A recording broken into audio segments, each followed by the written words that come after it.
Never joke, never joke, never joke.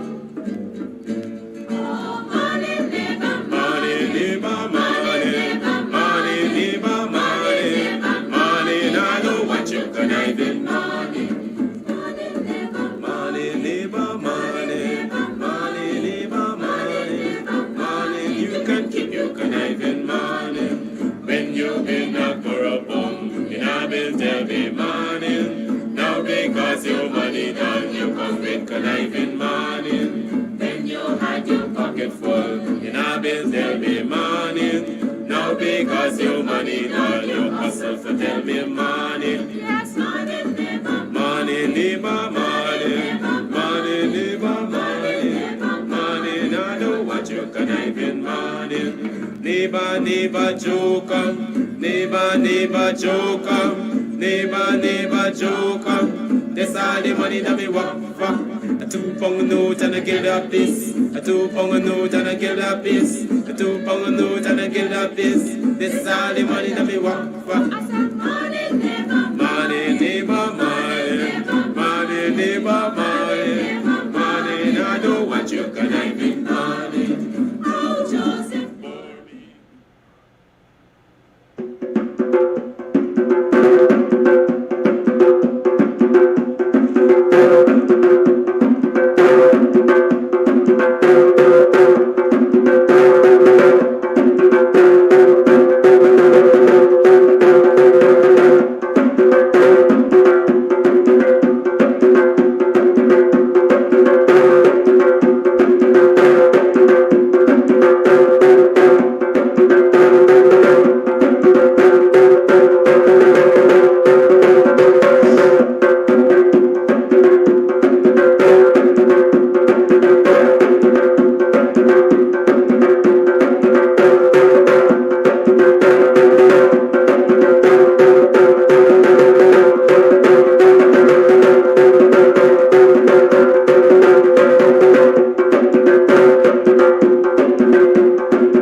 neighbor, morning.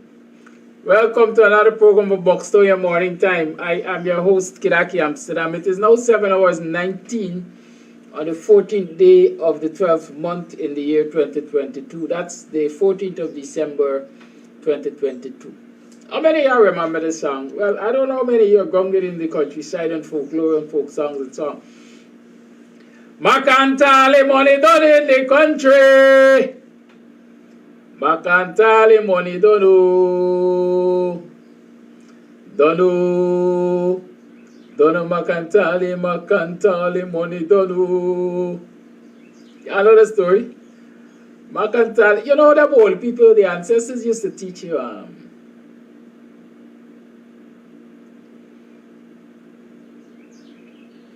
using songs, you know. They used to teach parable. I think Adam Fenty had his favorite song he used to play on his program when he was discussing Guyanese proverbs. What the song said, right? But something his grandmother only used to teach in parables. Right? So sometimes you almost go back to folklore, your cultural roots. Listen to some of them songs that the ancestors used to sing. Don't always think about them modern days protocol. What about the name?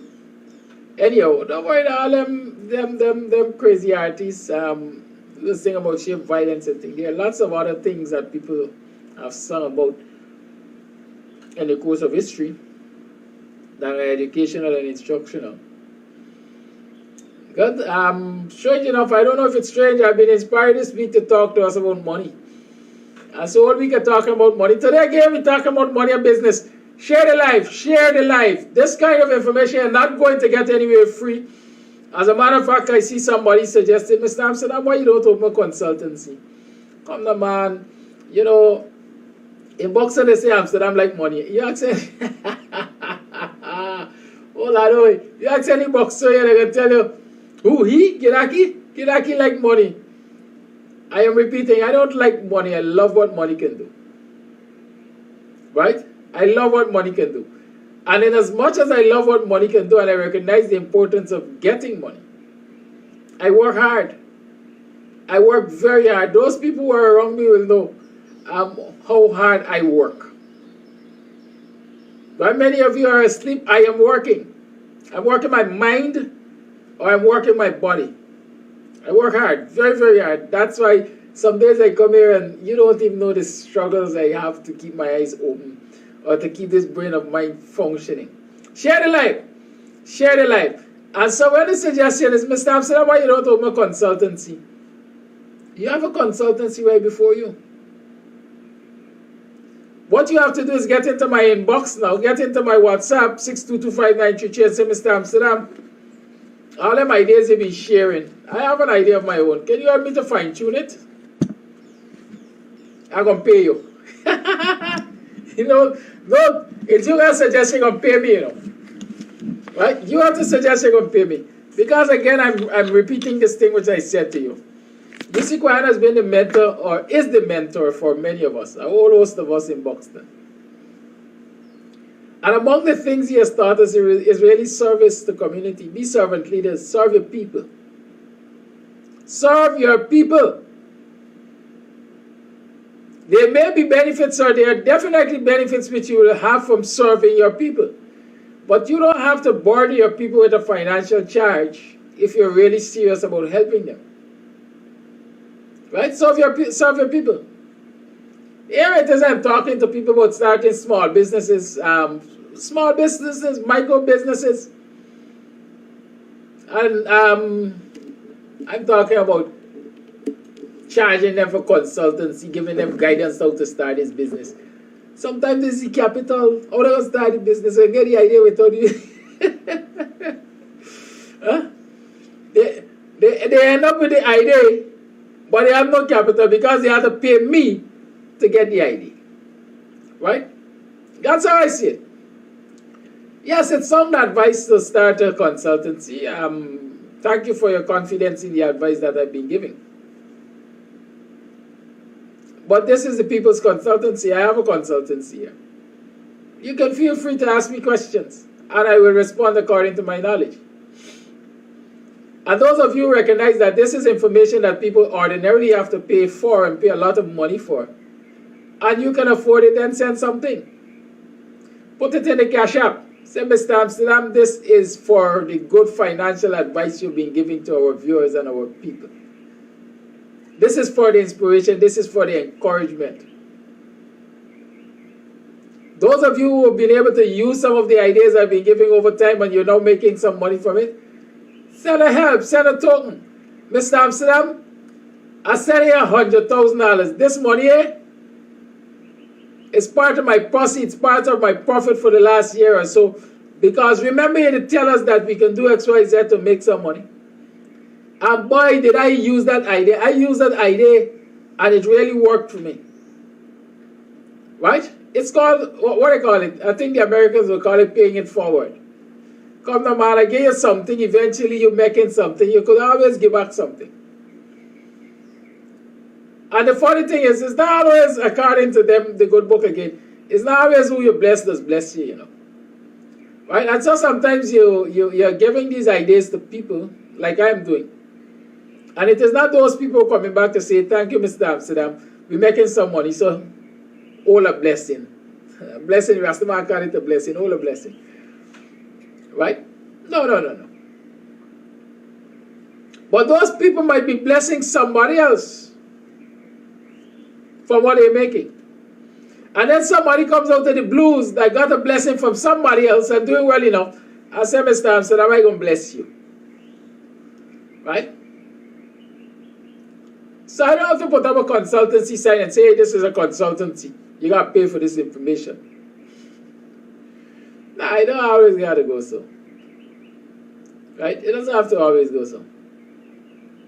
Not to say I don't want money, not to say I don't recognize the importance of money and what it will do for me in terms of improving my quality of life and that of my family and everything. I need money. But at the same time, I see it as important to assist those who are in greater need. Why must be eating a whole turkey at Christmas and some people ain't got chicken foot? Scratchers. Come on. Right? We gotta look out for each other. Yes, there are people who can afford to pay for it who would be sitting and watching and in some instances benefiting from the advice without paying for it despite the fact that they can afford to pay for it. As if you want to call it collateral damage, man. You ain't got to stress over that. But so here we are at the consultancy again. It is now 7:27 and we're talking consultancy. Yesterday I gave you some advice. I told you about the importance of keeping records, tracking your investment and your returns on investment and so on. Right? You gotta do that. It's very, very important to do that. I want to zone in on two things quickly, if I remember both of them. I know definitely one is about people approaching the retirement age, 55 or thereabout, got adult children, and building 4-bedroom houses and so on, 4-bedroom homes and so on. And then they retire and they're struggling to pay the mortgages.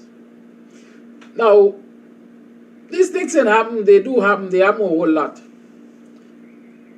But sometimes they happen because of, like I say, failure to plan. I explained earlier in the week or last week the importance of recognizing what value you have and passing it on to the younger ones to maximizing it from an early time.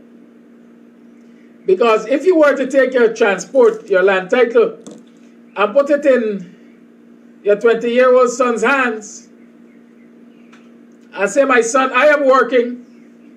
I've been working for 20 years. I'm approaching that retirement age. You are working, you are now 20, you're working.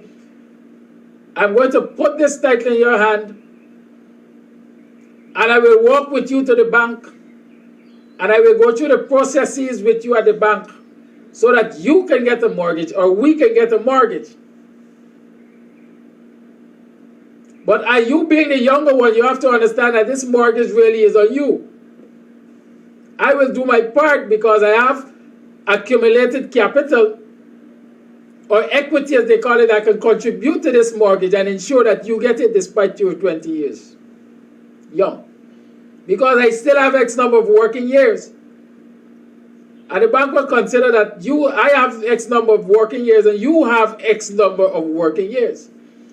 So I, as the older one, might get 10 more working years. But you, as the younger one at 20, you got about 30, 35 working years ahead of you. And so together we got an estimated, let's say, 35 working years. So the bank will consider in 10 years' time, this woman, this man might retire, but then there's this younger one who would still be working. So by the time you get to 30, when your parent is retiring, you've already covered 10 years of a mortgage together. Right? And so this mortgage, while taken out between the two of us as parent and child, really and truly is your inheritance, your start in life. I have now given you something on which you can build generational wealth. Because part of the reality in our society is, and I did say it sometime when we were discussing lands and black people. See, a lot of black people got lands lying down there, as we like to say. They ain't doing nothing with it. And so the likes of Anil Nandlal and Ejil and all of them come in to force you off of the land and so on. But the reality is, while we see the land lying there doing nothing, black people waiting for retirement, when they get a gratuity, they lump sum money, they're going to go and build a house with it. Or they're going to invest in farming with it, whatever they choose to do at that time when they get a lump sum gratuity. Right? And by that time, they're old. They're big, they can't really carry the strain for much longer. And so they find they don't get the financial facilities from the bank to assist them in building homes and stuff like that.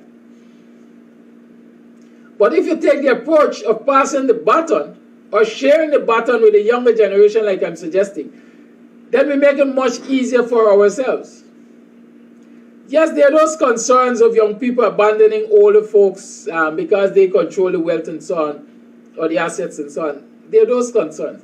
But there are also ways and means of dealing with those concerns.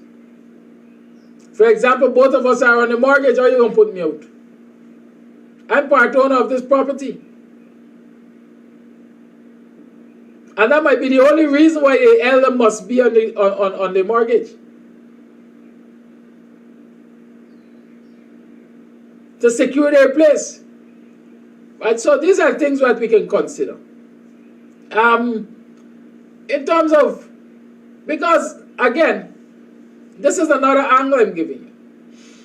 You at 50 or 55 or even 40, 45, you got adult children and you're building a home to accommodate them, because basically this is what we're doing. If you're married and it's you and your husband and you're about the same age, 45, 50, and you got children who are adults, if you want to build a four-bedroom house, you're certainly catering for more than the two of you in the home. You're certainly catering for more than the two of you in the home. And so the question is asked, why do you have to now build a home to accommodate your adult children? Is it that they don't have the ability, the capacity to build their own homes? Is it they don't have the vision to build their own homes? Is it that you're encouraging them to be dependent adults on you? All of these things we have to ask ourselves. And if they're adults and don't have the capacity, the ability to build homes, we must ask ourselves why. Where did we fail? And have that discussion of failure. Because if you recognize where you failed as a family, then going forward, the next generation might be able to work to fix it. and pull themselves out of poverty.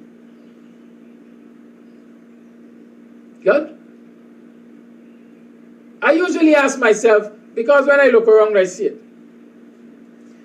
And I ask myself, I'm mashing some bones here this morning, but we're talking financial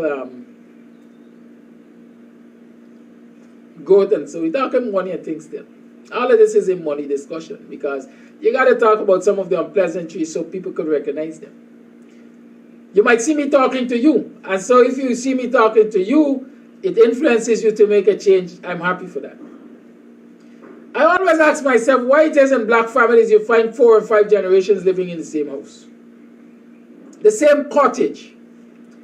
The same cottage that my great-grandmother built when she was yet a young woman. It's the same cottage that my cousin at 15 is now living in with my uncle, my aunt, my mother, my brothers, my sisters, my great aunts, my great uncles.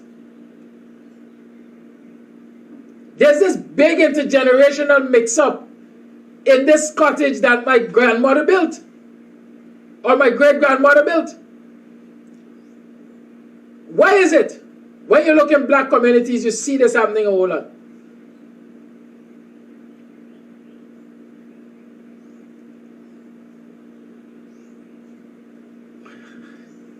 Why does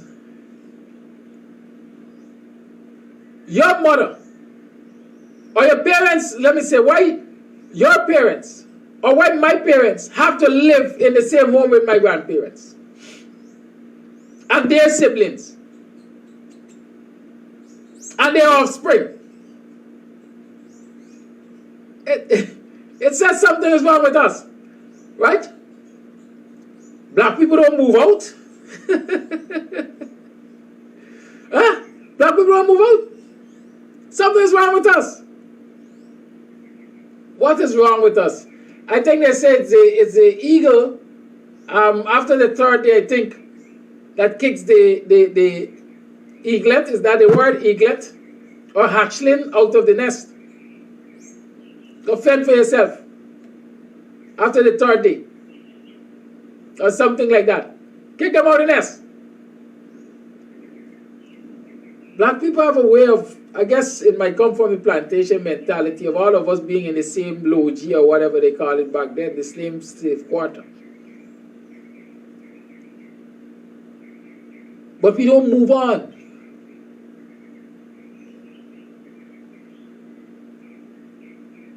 A lot of us behave as though it is taboo to move out of our parents' home and start our own. A lot of us behave as though it is taboo to move out of our grandparents' home and start our own. A lot of our young black folks do not understand the importance of acquiring a plot of land on their own. They always look to what the foreparents had and what the foreparents got, and they're going to come and ask Granny for build a little house at the back of her land. But they ain't thinking that they could save and buy a piece of land for themselves and build a little house. Land is money in so many ways, and we don't, for the most part, we perhaps don't have these discussions. And so from generation to generation, you find this thing happening. 20 people in a 2-bedroom house. I like Christmas time might be big custom. Who use me milk?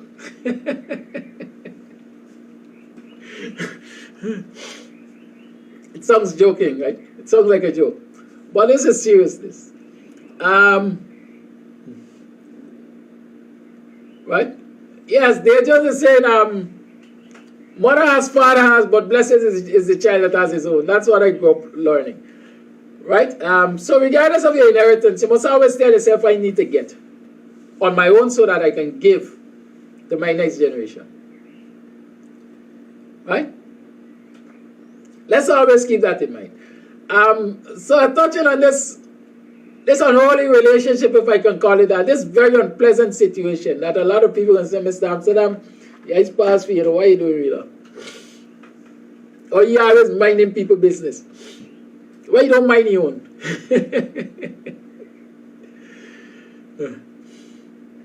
It is something we have to fix. And we can only fix it by having these conversations, right? Within our family circles. Yeah, while I have a home as a parent, and I will not see my child live on the roadside, I will from an early time, right, start to encourage my child that you should try to get your own. There's no question whatsoever. My children almost already know what they're going to inherit from me. Right? It's two of them basically. And so when they look around, they say,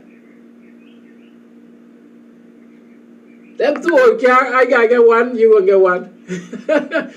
Them two left side boots, and this man got one for me, one for you. Alright? So that's my children perhaps can look around and tell themselves what their legacies may be. Remember I say me. God who knows. Because in my old senile days, I might decide to just sell off everything and lick blackboard. Right? But we have to encourage our next generation to go there and hustle for their own. Build on what we have. And so that they can provide a better day for their generations. Good? Inheritance is good. But are you adding to the inheritance? And if you're going to be living with mommy and daddy and granny and uncle and everybody into your adult years, then you're not into no damn inheritance. A lot of you are just living there and sucking the blood out of your relatives while you lick blackboard with yours. You're living with granny and auntie and great granny and cousin and everybody. You're working for fair sum of money. Instead of you trying to buy a piece of land, you go and buy a car. Because you could live in the car. Or you buy a motorbike, the fastest one they got, the shiniest one. Or every night you're in the club. Especially that you're getting double or nothing this month in. You're blasé and living under somebody else's roof. But you do that because they don't draw to your attention that you're doing foolishness. They don't sit and have that conversation with you that you have to make hay while the sun shines. You are young now. And while you're young and you have us to shelter you, it's a good and sensible thing for you to take your income and invest it on the long term. I got to close the window. I didn't realize I left it open. Give me a minute. Because I ain't feeling this AC the way I want to feel it this morning.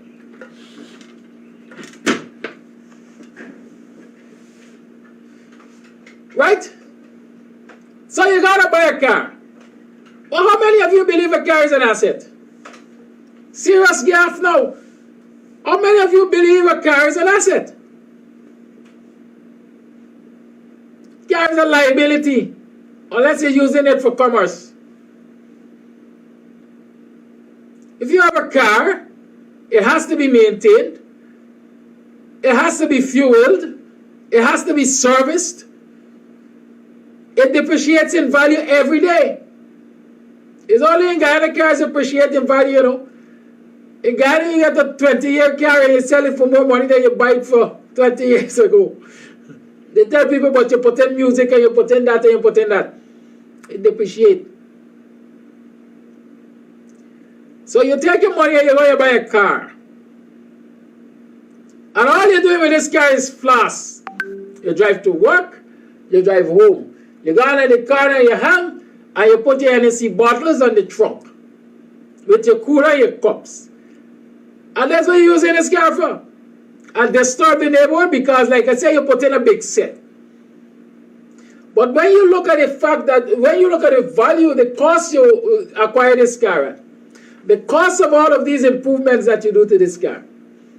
Ask yourself, could this car, this money have given me a plot of land? And in most cases, the answer is yes. Now, if you take that money and bought a plot of land, can that plot of land get you a car? Yes, the answer is yes. The answer is yes. The answer is yes. If you have a plot of land, the possibility is you can get a car from it. If you have a car, many will argue the possibility is you can get a plot of land from it too. But the possibilities are less. Like I said, unless you're using that car for commerce.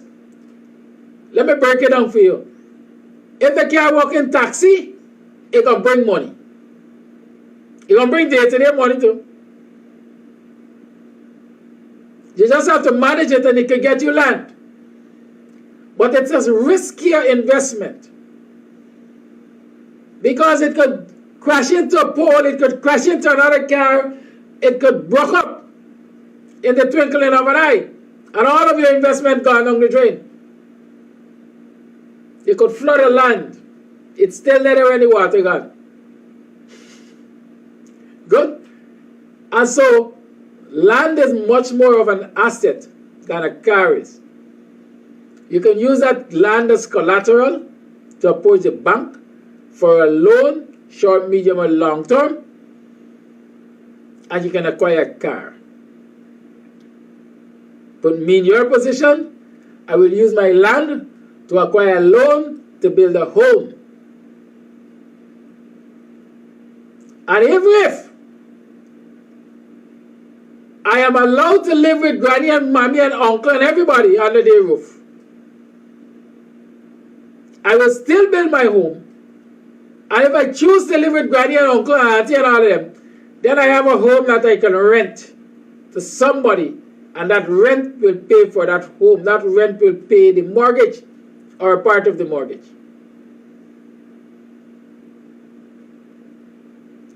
Buy, where you got to move out for? Where you want to hear but buying land and building a house? You know when a dead you're going to get this. How many of us can get this when you're dead? How many of us will get this when you're dead? That's the question. Right? So let's be real about these situations. Sometimes I talk and I laugh. But I usually say these things when you laugh is not necessarily that they're comical. But you laugh at the discomforts of yourselves and others. Because this I know is discomforting when a lot of people hear it the way I say it. Good? As parents, as grandparents, we have to cut the labor string from them picnic. We got to kick them out the nest. Kick them out. Listen, you are living here. You are working. Black people like tell the chair, me want your money. You ain't gonna take your eyes past me. Me want your money. It's not like pass. If you live in my house, we got bills to pay. You using electricity, you using water, you occupying space, we have maintenance to do. By right, you should share in that cost because you're sharing in the use. You must take part of the responsibility.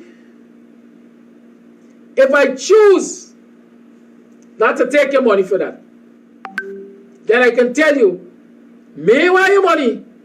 I want you to take your money and invest in you long term. That's what I want you to do. I will support you in my home. You could eat free, you could sleep free, you could drink free, so long as I know that you are taking your money and putting it to good use, as we like to say. I'm supporting you. You're a young man, you're a young woman. I'm giving you a break to use your income to acquire things for yourself. Assets, not liabilities.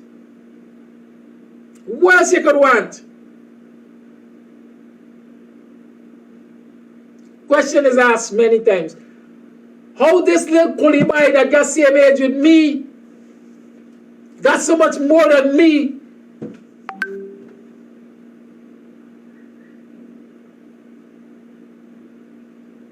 And an explanation I usually hear is that Imam wanted to charge, and all of them had something to hand over to him.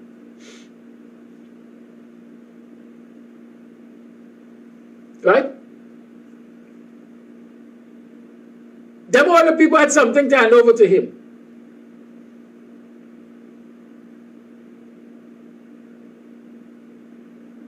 So when he become of age, all the time he run his sheep in the background, you know.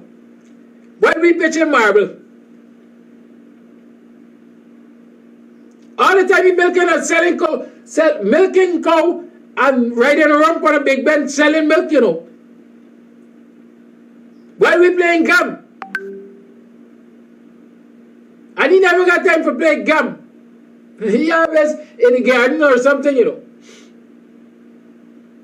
And then when he turns 20 or 25, we see the man driving a shine right. It's really young. Man, this man is same age how this man gets such a start in life. I was told that all the milk he been selling, all the gardening he been helping with, all the cow shit he had to go and fetch from all of the garden, so his parents or grandparents, they've been stashing something aside for you all the time. They didn't use it all for themselves.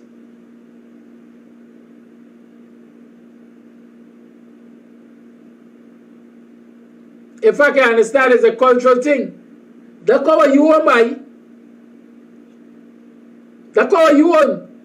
And so all the milk that sells from the cow, the money is you own. And they put it up. Every time the cow drop and they sell the bull or the calf, whatever, the money is you because it's you cow. They put it up. They're only taking care of it for you. And then when you reach that age, they hand it over to you, so you get start. You get start. So me and you at 25, and like, and you got a bill house. I struggle like ass, I still live at Ma. Because your capital was being built from the time you left the womb. Mine wasn't being built. And when we get to 20 and start working, they insist that you bring home your pay packet and put it in front of them. They're going to take what they want and give you what you should get. Or what they think you should get. You dare tell one black man picking that. He more than you. Right? And so when I said, Mommy, I'm going to marry the girl, you know. I said, boy, you're going to marry the girl? Where you going to put them? You ain't going to put them, boy.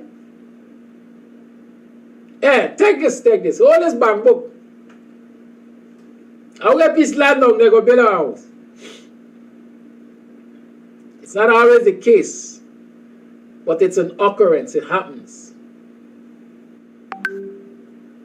Yeah.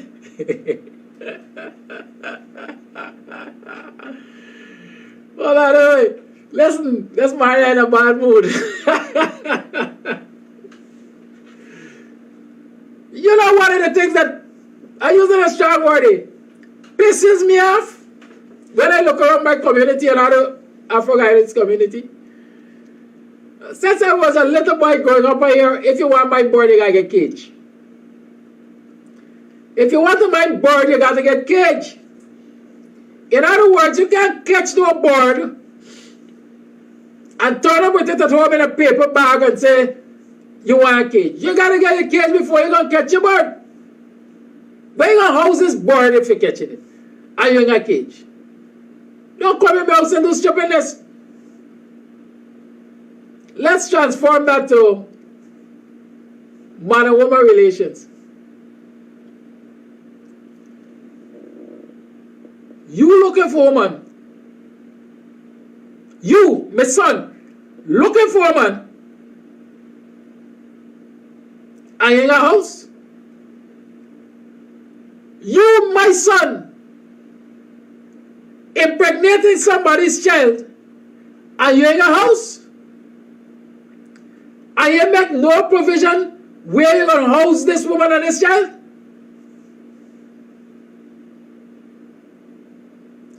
And you, my daughter, you, my daughter,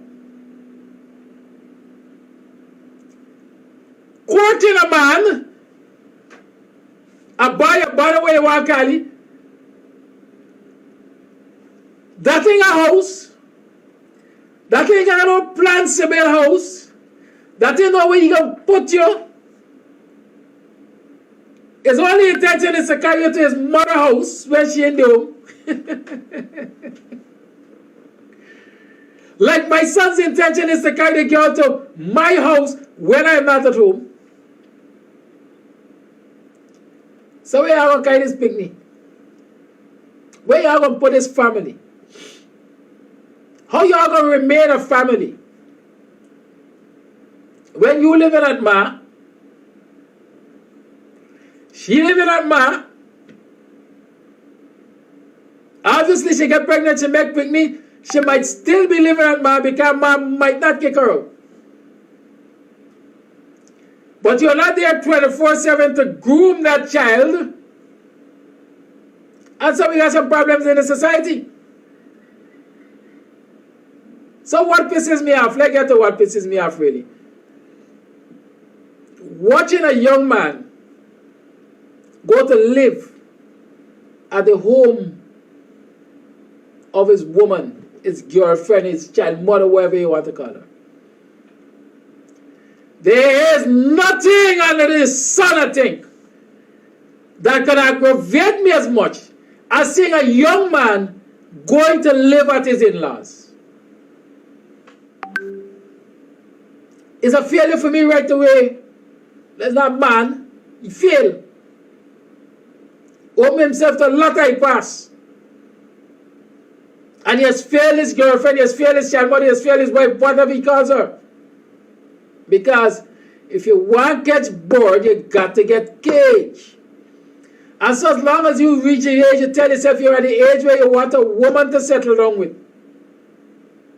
You either rent a home or build a home. It's an abomination to go living at your little house. You can't take a stand as a man. In other words, you can't confront discomforts with your wife or your woman, your girlfriend, where you like. As you would like to in the presence of our relatives. You're going to have to consider, hey, they might put me out or they might beat me. Right?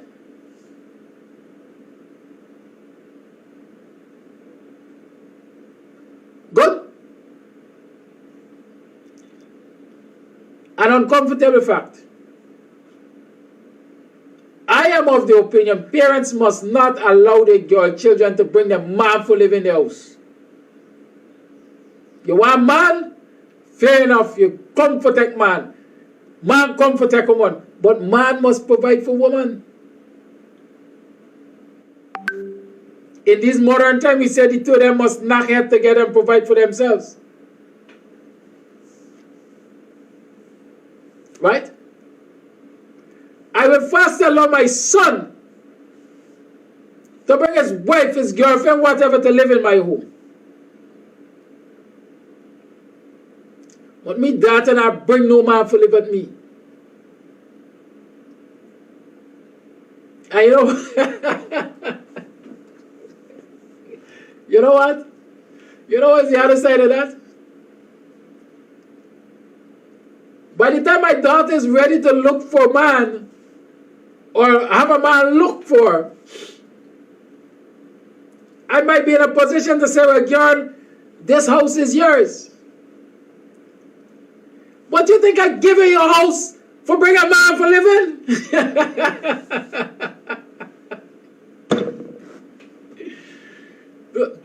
I'm using me as the example, but these are beliefs I have. Why are you looking for a woman that the woman can provide a place where you live? You're not living up to the responsibilities of a man. Because if she chooses to tell you, pack up and move out, So be it. Right? And she said, but you can't talk to me hard. You ain't know how this come. You're a failure as a man. Any man that got to live at his in-laws or live at his woman's house, I have no respect or little respect for you. Right? You're not contributing financially. You're not contributing to economic growth for your next generations. You're setting a poor example. Right? Good. I don't talk about it's a minute to 9. I am talking about unpleasant situations, if you call it that. But I'm talking about economic situations. I am identifying economic situations, living situations and arrangements which do not empower us as a people. Right? They don't empower us. What empowers us is for us to sit our children down and talk to them just the way I'm talking to you this morning. Listen, partner, you're 20 now, you can't sleep till 12 o'clock and just get up and eat? Or you think this thing will come in this house? Guyana mop up on the car, the one there, Daddy always singing in the years. And you don't accept for make me? I make you, but you don't turn big man. It's time for you to make your way. If you're in a hardship, I will help you, I will hold your hand. But come to my, you can't suck we dry. The kind of conversations we have to have with our children. Edwin Warren said black people children don't want brand name and party.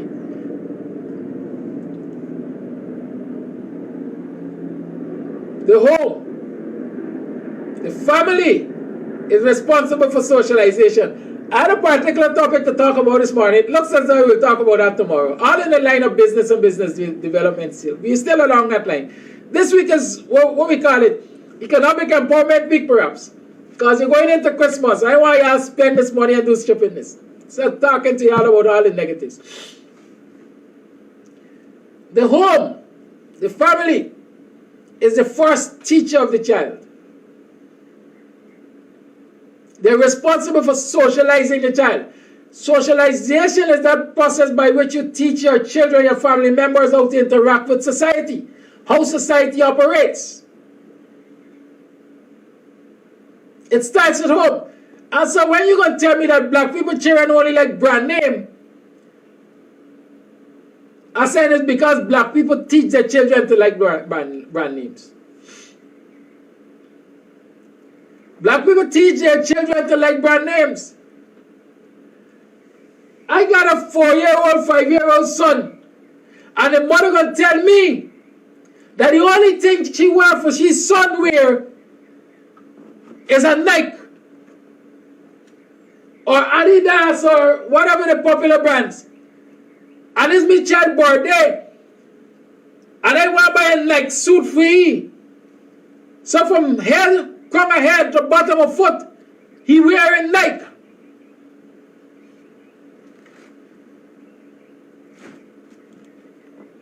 And that child is growing. And all I am giving that child to wear is brand names. And I told him he kept sideways and backways. And I got the rag long out the pocket. I raised in a ghetto road boy. And the girl, I just see she with mini. And tank top. Is tank top y'all call it? The elastic thing? Tank top. And mini skirts. And I do she nails by the time she get to age 10 or 6. She got to go to the cosmetologist. And I'm pressing out her hair. Because good black hair is difficult to maintain. It's hard for comb. So I straighten them. You got to look like white people head. And so this is how we are grooming our children. This is how we are socializing them. And so here we are today saying, all black people children like his brand name. Who teach them brand name? Who teach them brand name? Up until now, I have an attitude that says I'm not advertising anybody's product. And so even if I'm going to wear an Adidas, the tag has to be so small that you self even know it's Adidas.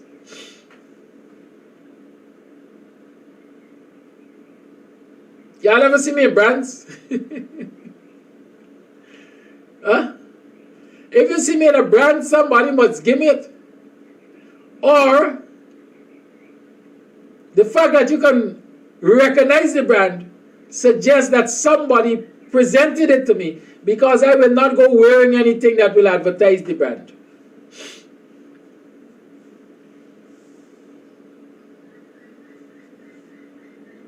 Y'all got to drift?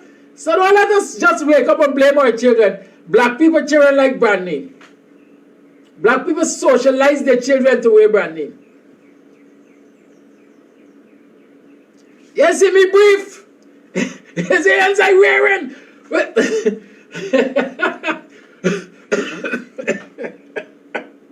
Excuse me. Our men walk around with their trousers under the backside to advertise the brief they're wearing. Our family members dressed with clothes with the tags still on to advertise the brand they're wearing. We socialize them, sir. We socialize them, sir. And then we say, all them this year study a brand. What is we teach a brand?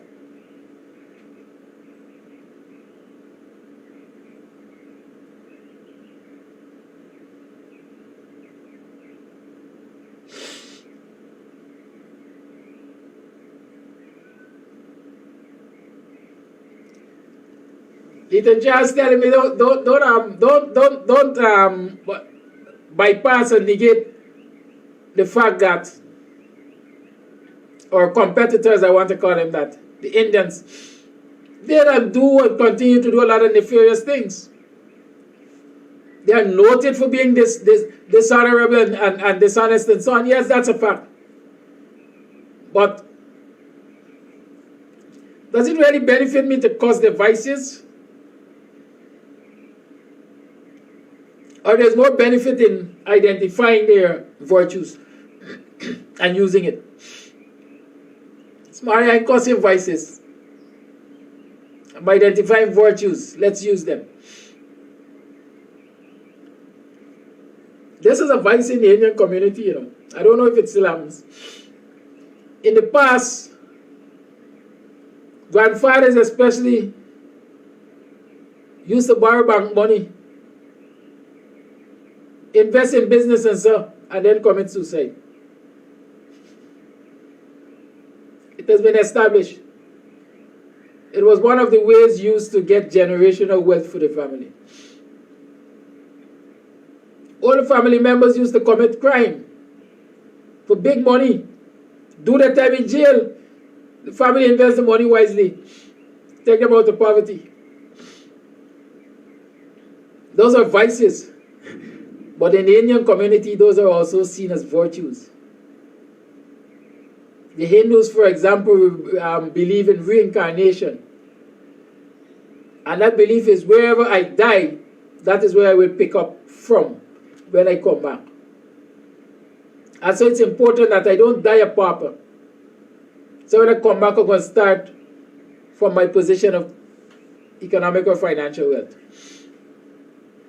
That's an aside. Right? That's an aside.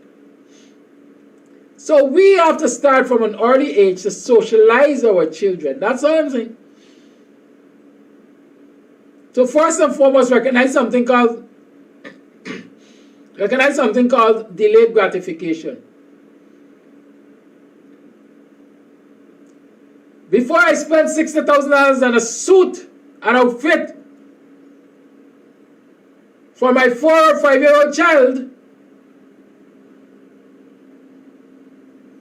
it's best to spend $10,000 and dress that child like a child and take that $50,000 and make an investment that will benefit that child in the long run. Nowadays, there is something called an early savers club at the banks. Right? Early savers club. Maybe you start your child with an early savers account. So instead of spending $50,000 for the boy, they should spend 10. Deposit the 40.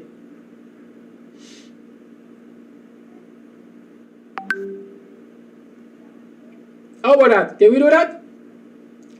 Some people are commenting like I don't give people knowledge every morning, but it's alright.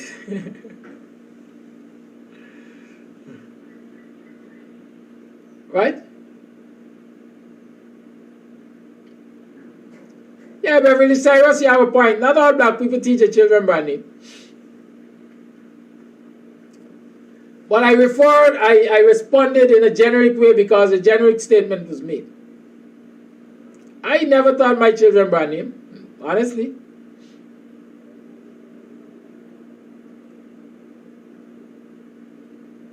Good? I never did it. I know we're not going to do it. I grew up in the days of Bata Sawaki. Y'all know Bata Sawaki? I often tell a story. I had a battle boot so long going to school. And every 3 steps I made, I had to stop and stomp my foot so the bottom could stay on. Because the glue which was holding it was weak. My mother couldn't afford to get me a new one. And so we were always trying to pace it. In those days, it looked like everything in the country was of poor quality, man. The glue never used to hold the battle boot. Yeah. And so every 3 steps I made, I used to stamp my foot so that the bottom, the sole of the boots don't fall off. Y'all might think it's a joke, but I'm very serious. And that's why I can say I understand the value of sacrifice and delayed gratification and all of that. Right? I remember a local made bag. It was made out of a thing looking like leatherette. But it used to peel a lot. And the thread was so sharp, it used to cut through the straps when you put the weight of the books in the bag.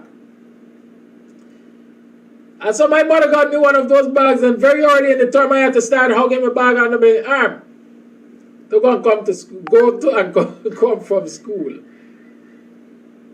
Good? So I know delayed gratification, and I teach my children that. My son will tell you, even my daughter, my son more than my daughter. I say in my mind many days, my daughter has a privileged life now. Because she has an older brother. Since she said, "Ke, you ready?" And sometimes you know I rest. And so he would quietly go and get her stuff without even engaging me in a discussion. Because he knows what my position is likely to be. Yes. I admire him for that. But at the same time, when I discuss in my mind, this boy wouldn't allow me to do my thing. Right? But that's a reality. If my children came to me at any time and they said, "Daddy, I want this measuring tape," we have to have a conversation. Why you need it? Can it wait? How urgent is it? How important is it? And when I make that assessment, I say, okay, I will get it for you by X time. Or I will get it for you by Y time. Or no, you shouldn't get it at all at this time. That's how I do parenting. That's how I've always been. And so my children don't only understand decision making, but they understand explanations. Right? Good? That's my reality. What is yours? It's 13 after 8, man. I see the talking about politics now. And it's the politics of economics too. So let me don't even say politics. Because we've been talking about small business and growing small business over the period of time now. One of the popular things in this society right now is everybody's turning to their culinary skills. Everybody turning to their ability to cook. Because Guyana is becoming a fast food society. Sometimes it's cheaper to buy food on the road and cook, you know. You must check it out. Right, so everybody's starting a food business here, food business there, service enterprise.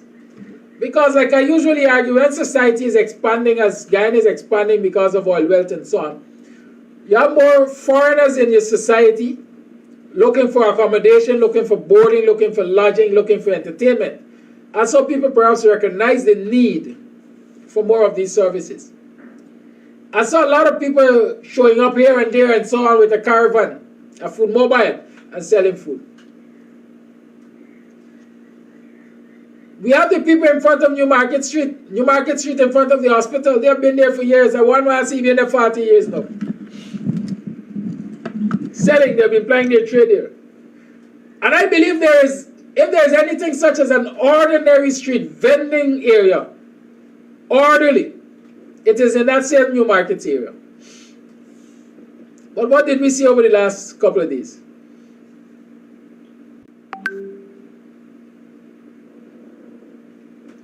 What did we see over the last couple of days?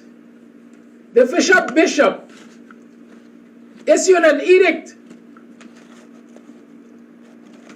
The Ali government said, listen, all these people on New Market Street must be removed with their caravans. I don't know the rationale behind it, but I know they're saying that they should be removed, and central government is taking the responsibility of moving them. Despite the fact the law gives the city council, the municipal government, authority over that area. The municipal government gave those people permission to utilize that area for vending. But central government is saying, we're going to move them. It is a clash of local government and national government. And so we're seeing there's no separation of power. We're seeing bullyism from central government, that they're moving these people. They're moving these people. What does moving these people entail? What are the implications of moving them? Some of those persons have graduated. I say you start small and you end up big. Some of those persons have graduated from selling out of a plastic bag, from selling on a sweetie stand, from selling out of a box, a cartoon box, to the point now where they are operating out of caravans. Caravans are supposed to be movable. Caravan is an investment.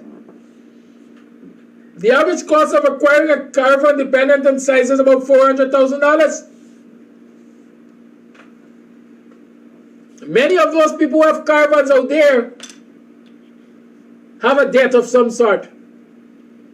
Because some of them must have gone to IPEN to get small loans. Some of them must have borrowed from family members to get loans to buy those caravans or build them.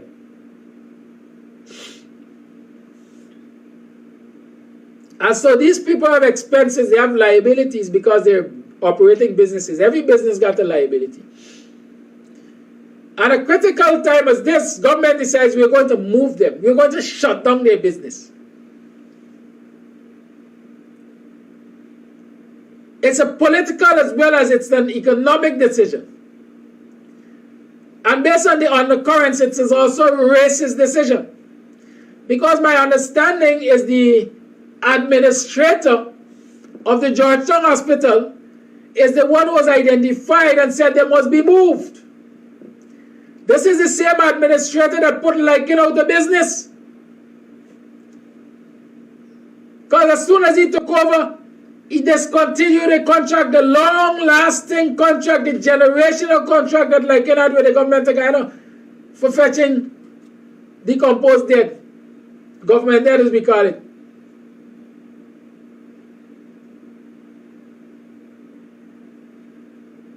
Right?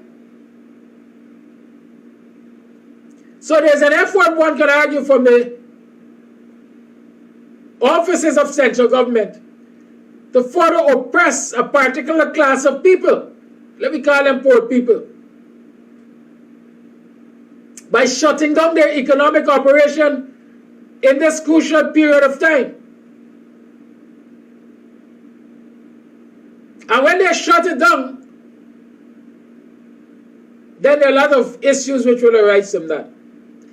These people will end up in bad debt because they're not earning, they're not generating income to honor their debts. Fallouts will come, it might be family fallouts.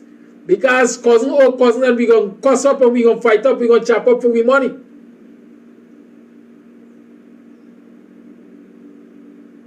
Could be husband and wife fall out because the little money I saving up for hard times, you convince me that we must invest it in caravan, and now look what happened. Every day we nagging with each other. Fall out for the children because I enrolled my child in a private school knowing I want the best quality of education for that child. And this business that I'm doing out of this caravan is giving me income enough to pay for the educational needs of that child. But then they take it away. How am I educating my child? So these are all fallouts and economic issues involved there. Because if I am not earning, I'm ending up in financial problems. I might get put out and out from the house because I can't pay rent. My child might have to leave the school because they can't pay his fees. He's a challenged learner, so I put him in the public school and nobody got time with him. He doesn't get one-on-one attention as is required. And so he drops out of school is another problem for me. And so when Hubert sing, Hubert Narayan, I don't know why I always call him sing, Panit Hubert, stood on the side of the poor people there yesterday morning. It was admirable. Again, I'm saying kudos to you, Mr. Mayor. He had some statements to make. Statements that we have continuously made. This government is apartheid and racist. An Indian administrator consulted with his Indian government to move black people who are vending in front of the hospital. It's racism. At Christmas time, it's racism. You might say it and I endorse it. It's class and caste. Them rich people like the administrator and the ministers and so on don't know what it is to wake up without tea, so they got their children in the top schools, whether private or otherwise, so they don't concern about them poor people out there.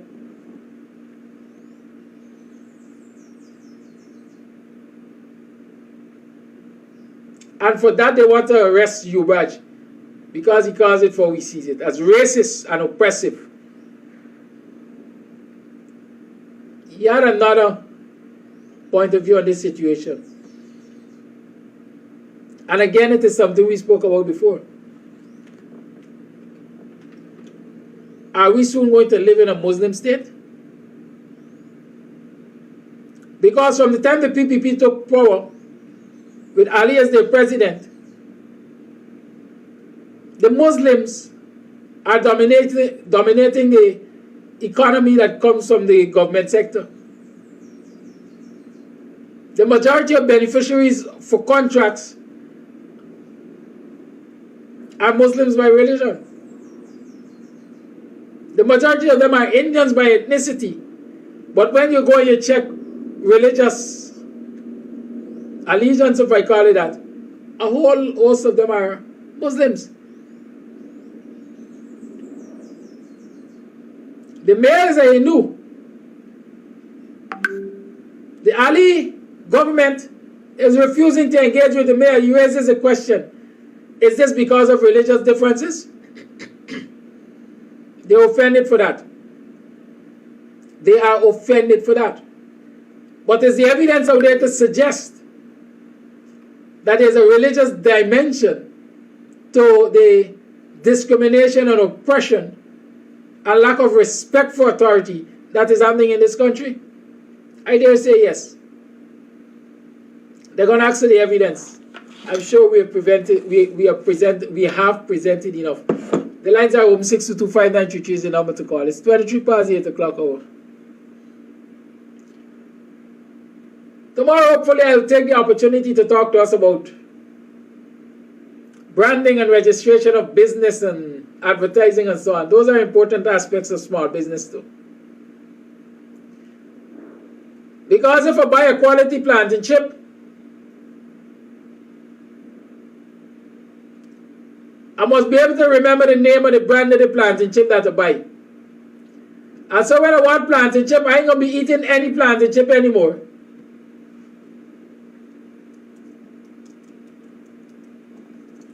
Right?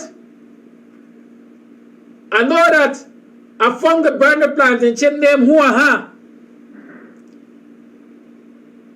And I'm assured of its quality because on 3 or 4 occasions, I bought the same planting chip. And it has consistency in quality. And so for the manufacturer, for the seller to benefit from that positive,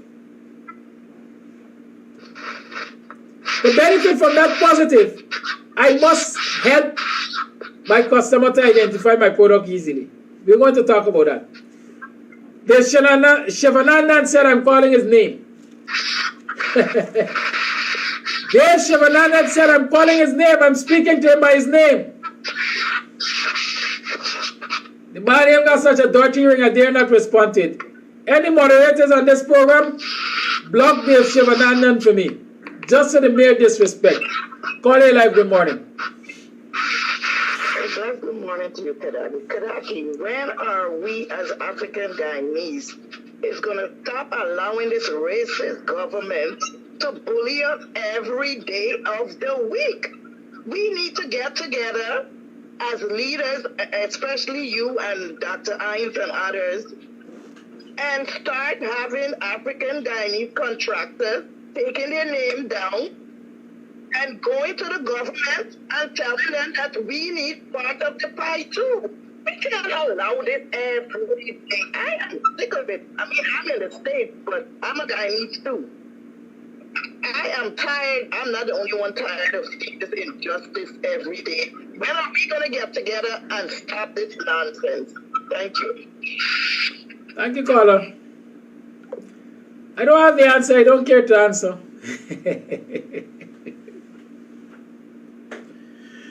Oh, Lord. I like all these, Take this from me. Some things are better left unsaid. The lines are open 62593 is the number to call. Quote-unquote leaders like Dr. Hinds and myself, we are not, the task that is being given to us is unending. Yeah? Every day we have another piece of work added to our, what we call a job description. Fair recommendation. But when we take down the names of these contractors and we go to the government and say, these are our contractors, we want them to have a piece of the pie. How many of these contractors are standing behind us when we're doing that? You know what our contractors are saying? At least we get in. Half a loaf better than no bread. The coalition didn't give me none. That's the attitude we encounter it. I'm being very frank. We had 25 people in this village went up as well, small contractors. More than half of them in previous times would have done contract valued more than $100 million alone. But they accept the labor small contractors. And when you try to talk to them, they tell you, you ain't got a right to talk. I gotta get work, I gotta work. And if the only way I can get work is by saying I'm a small contractor, I gotta take the label and I gotta work. They don't recognize the value of protesting that labor and challenging the system to do better and respect them for what they are. But yeah, Dr. Hinds and I and Sharon and all the others, we offer ourselves as leaders.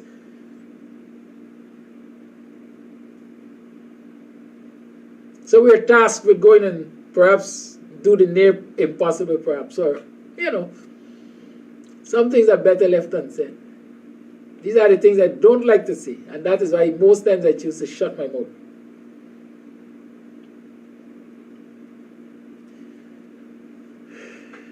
every day somebody said they're looking for leadership. And every day I come here and I offer leadership.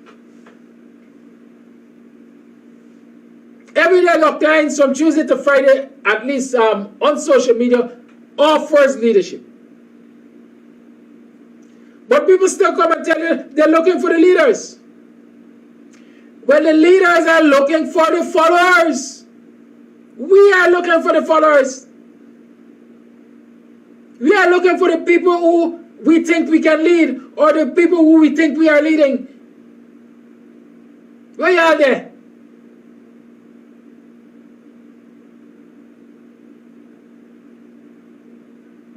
Black contractors need contracts. Black contractors must take to the streets and say we need contracts. The leaders will certainly endorse the statement and join the fight so black contractors can get contracts. We've been identifying all the time the discrimination that is coming from this government being meted out to people of African ancestry when it comes to contract, for example. Where are the voices of these very people behind us? I asked a question yesterday morning, call the holy line. I said when that was playing out on New Market Street and the mayor was lying on the truck between the wheels, it wasn't the only truck there, number one. And there was not a singular owner of the caravan or caravans. There had to be several people owning caravans out there.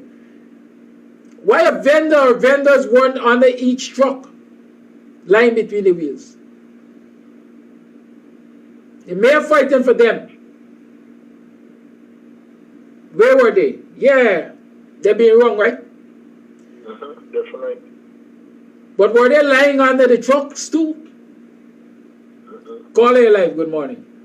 Yeah, good point. Good morning, sir. Good morning. Yeah, good point. Now,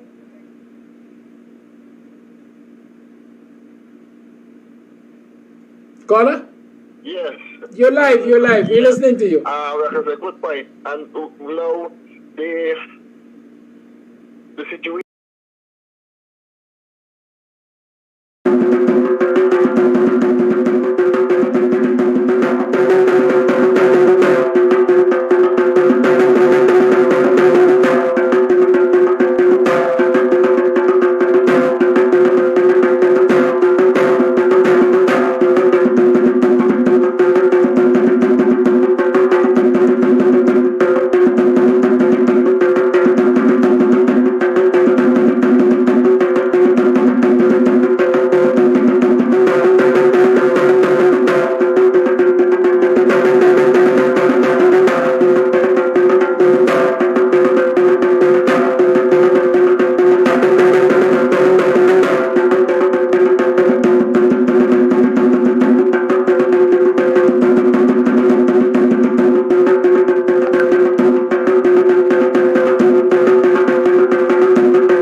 See me dance, no? Are you like see me dance, yeah? Black man like dance. Give black man music and cook up on them, alright. Morning, morning! Let's get ready to rumble!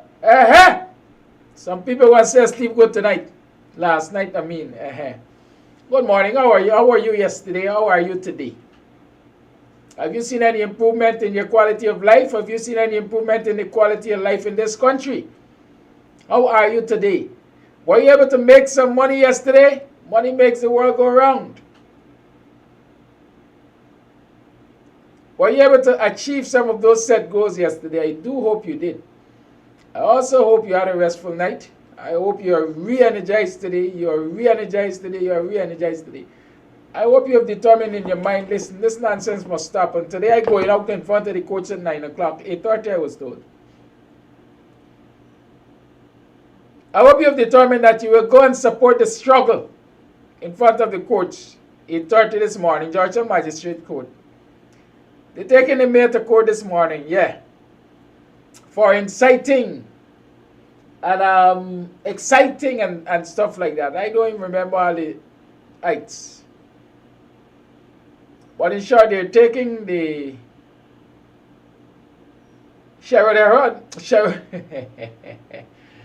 They're taking Sharon and Mayor Ubraj to court today. And the charges stem from the actions on the side of the working poor on your Market Street, 2 days ago or 2 mornings ago, whichever one. God, I hope you are going to be out there to support them. My program finishes at 9 or thereafter, as you know, but I still believe I will make every effort to get down there, even if it is to bring some live of what is happening down there.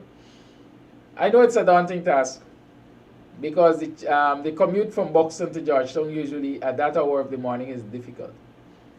But I will make an effort. And I'm asking you all to make an effort to go down there and show your numbers. Let me tell you briefly my interpretations of what transpired from that fateful morning in front of New Market Street to yesterday to today. The PPP decided that they are unstoppable. They decided that a long time ago. The PPP decided that they could do whatever they like. And the coalition / PNC can't stop them. Black people especially can't stop them. Because they see the coalition or the PNC as mainly supported by black people, African Guyanese. Yes, there are those Indians who are members of the party, members of the coalition. And the PPP has disdain for them also. Oh, y'all want to support that black man party? We're going to give y'all the same treatment. So when the PPP is treating a section of the Guyanese society in a particular way, it sees it as a direct attack on the political party that they support. And why do they do that? Like I say, in Indian communities, it is known if you are supporting a political party that is not the PPP, they will torment the living hell out of you. And so they take that, that approach nationally. They will torment the living hell out of communities and sections of the society that are not seen as supportive of the PPP. And that is what is happening. And so it's a direct attack. When they attack the vendors on New Market Street to remove them, despite the pleas of the Lord Mayor, Hubert Narain, who has written to the authorities to say, I noticed this instruction. This instruction is against the Municipal Act because New Market Street is not designated a public road which falls under the auspices of the Ministry of Local Government or Public Infrastructure. The municipal government has responsibility for New Market Street. And so for you, central government, to dictate what happens there is contrary, it's a contravention of the Municipal Act. And so let us sit and talk about this thing and decide a way forward. But the wicked, stink, dirty, corrupt, criminal apartheid government say, we ain't got no time to talk with you, Ubraj. You represent the coalition. We ain't got no time to talk with the coalition. And if you think I'm talking craziness, look at the attitude of the PPP since they got placed in office in 2020. They've refused every step of the way to engage the coalition on anything. They refused to talk with Aubrey Norton as leader of the opposition on the appointment of the Chancellor and Chief Justice. They refused to talk about the appointment of the commissions. They refused to talk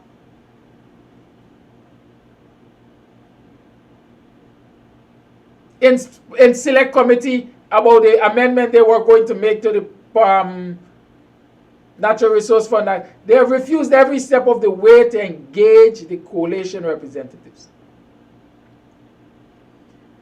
And so when they refuse to talk to the mayor, it is just a continuity of that. We will not talk to you. You're a representative of the PNC or the coalition. You're representing them black people. Because remember, that's what they see the coalition and the PNC as. Representing black people, a party of black people. And further, we don't have to talk to you, Raj. You don't have same standing with us. You are Hindu, Muslim run things now. We got the backings of all the Muslim organizations in this country. You're a Hindu. We ain't got time with you. That's the attitude. And so when Uberge talked about the discrimination and the racism that was evident for the world to see in the behavior of the PPP, they got offended. They got offended. But you're looking for the evidence of racism, let me point it out to you. New Market Street is predominantly populated by African Guyanese. Go wrong to East Street. You go wrong to East Street and see who predominantly populates East Street. But there was no effort to remove people from East Street. But the efforts were there to remove people from New Market Street. New Market Street is wider than East Street. New Market Street has a delineation for vending. There's a line behind which vendors are required to stay.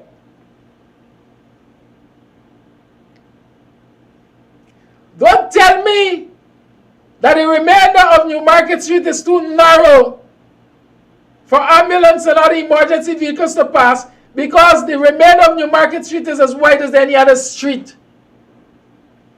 that the PPP ask people to use in this country. It is pure racism. It is pure racism. It is pure bullyism. It is an attack, a direct attack on the coalition and its supporters. And so the question is, who's going to stop them now? That's what they're asking themselves, you know. Who's going to stop us now? We started from the bottom, now we're here. Nobody to stop us. And so it is important, the response to the actions of the PPP in the last 3 days or so is extremely important if we're going to stop this runaway train. And so it is extremely important that people go out there and put their numbers on the streets in front of the magistrate's court. And I dare say, it should not end in front of the magistrate's court. They will call me an extremist. They do that. They will call me Mr. Protest. They do that. They will call me all kinds of things. But I stand for my truth. And I stand for my belief. And unlike you were saying, I won't be apologizing for anything that I see. And I made a point yesterday. You better not to apologize. Because what he said, what he questioned, were facts. They were there for everybody to see. What's the point of apologizing? You apologize, and now they're still locking your ass up and putting you before the court anyhow. Let us go and deal with it before the courts. Let the court determine if I really and truly should have been apologizing for anything.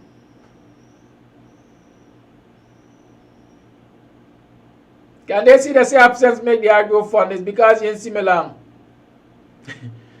You understand what I'm saying? And so it's important that people turn up there today, and that is why I said to you, I will make every effort, despite the challenges I anticipate, to be in front of the courts today with you, Braj, and everybody else that is in front of the courts. Mind you, the area must have been barricaded by now. Right? I'm almost sure the area is heavily barricaded by now. But people must make their way to that vicinity in front of the court and close to the court and say to this PPP administration, we are not going to stand for this nonsense. It must stop, and it must stop now. And so I'm saying this. Don't let it stay in front of the court. Don't let it end in front of the court. People must march on Regent Street. People must march on Ivlery. People must march on the office of the president, in front of the office of the president. People must march on places where the representatives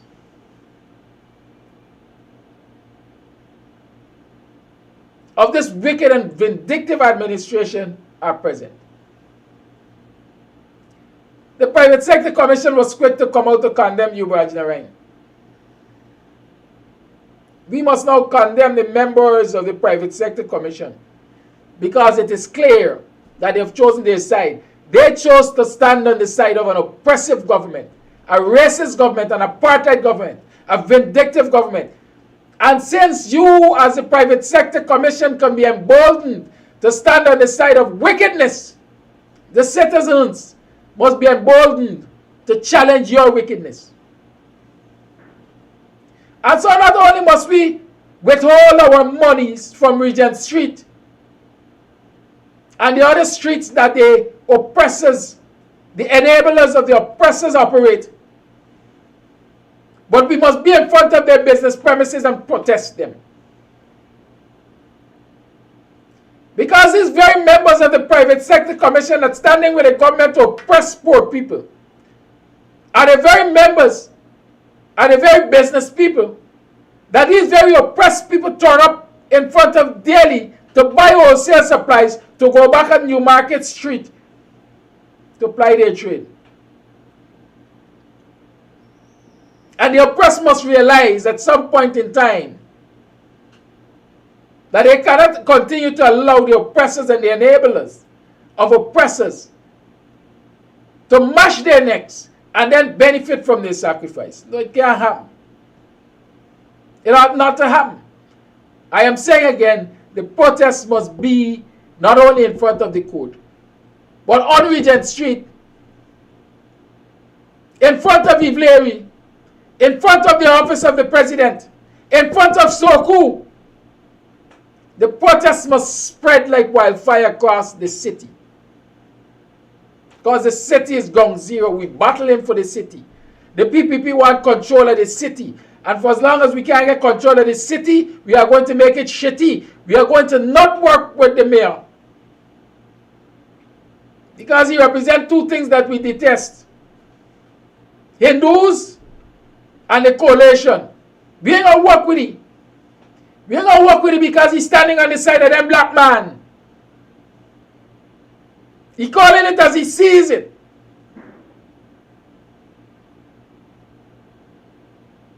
And so we must challenge the Private Sector Commission for their support of this wickedness.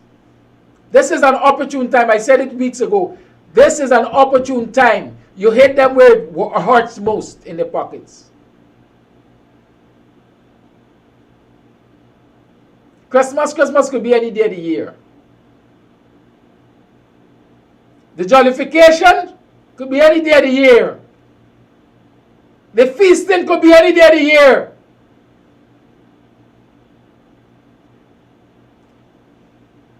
But their merchandise can be kept for any day of the year.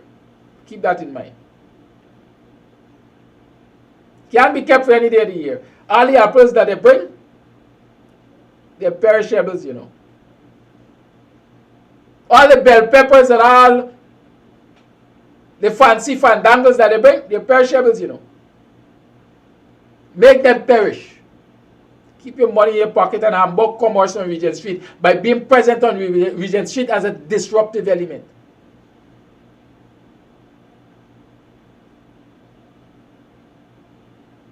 The enemy of my enemy is my friend.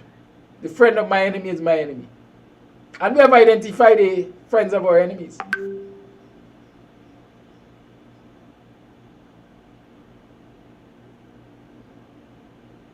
And we have to deal with them just like our enemies. It's as simple as that.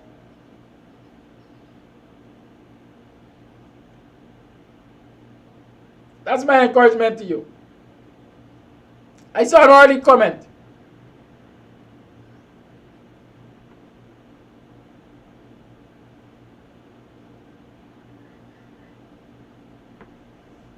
I got two of them to deal with now. Kerry Perry said he has ordered all apartheid, discrimination, marginalization, or religious preferences. They want to clear the street from shantytown-like structures in the close proximity of the Georgia Hospital.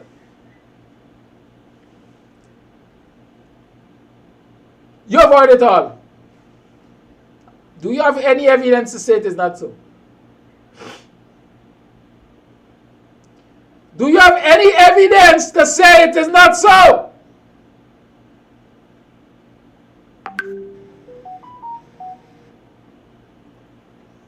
We've been presenting all the time evidence of an apartheid government. Apartheid in itself is discrimination. Discrimination in itself is oppression. Do you have any evidence to say it is not so? Let me come to religious preferences now. It has been identified from the inception of this wicked government in 2020 to now that a majority of contracts, big contracts that are being given out,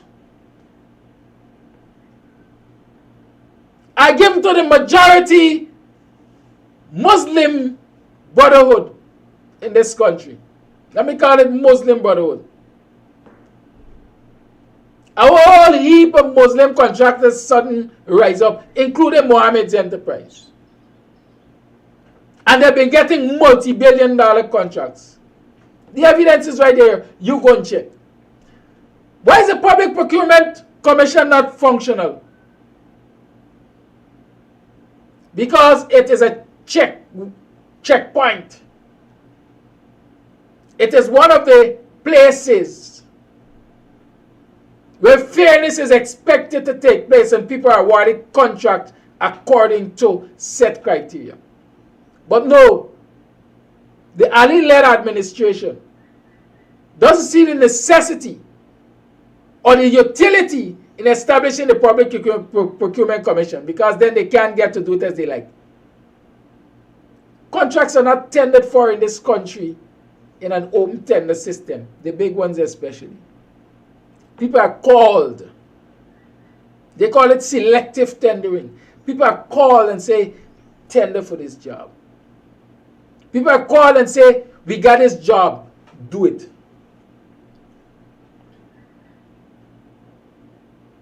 Who are the ones coming out on top by design? The majority Muslims.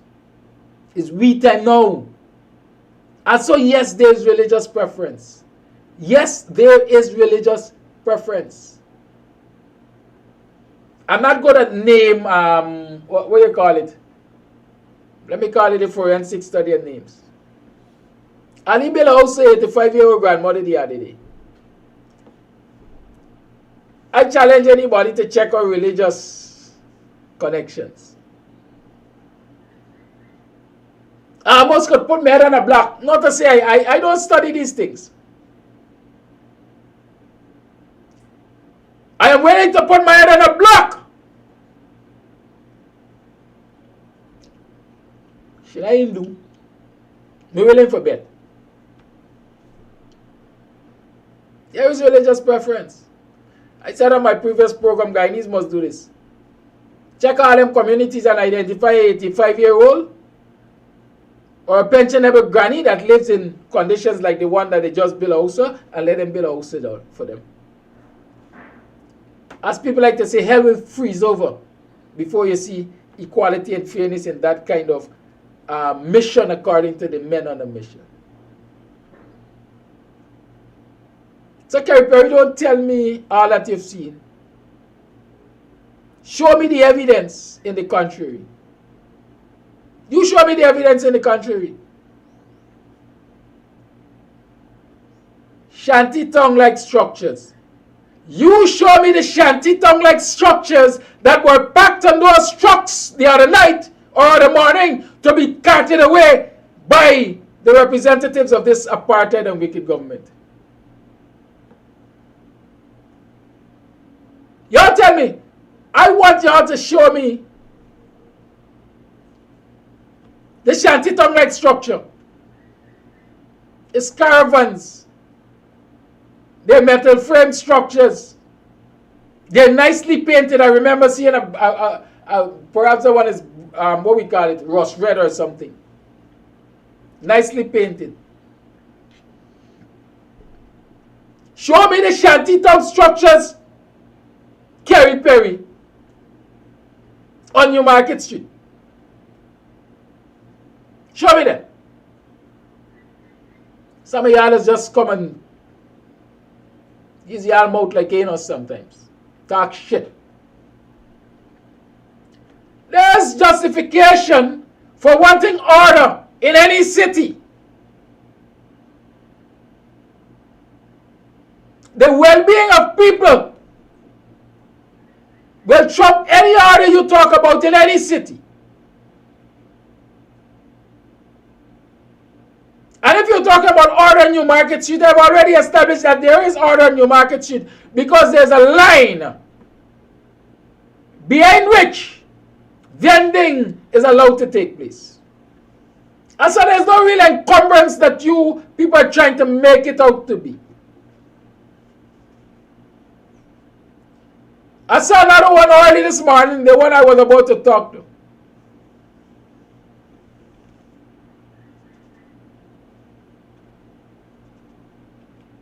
Right?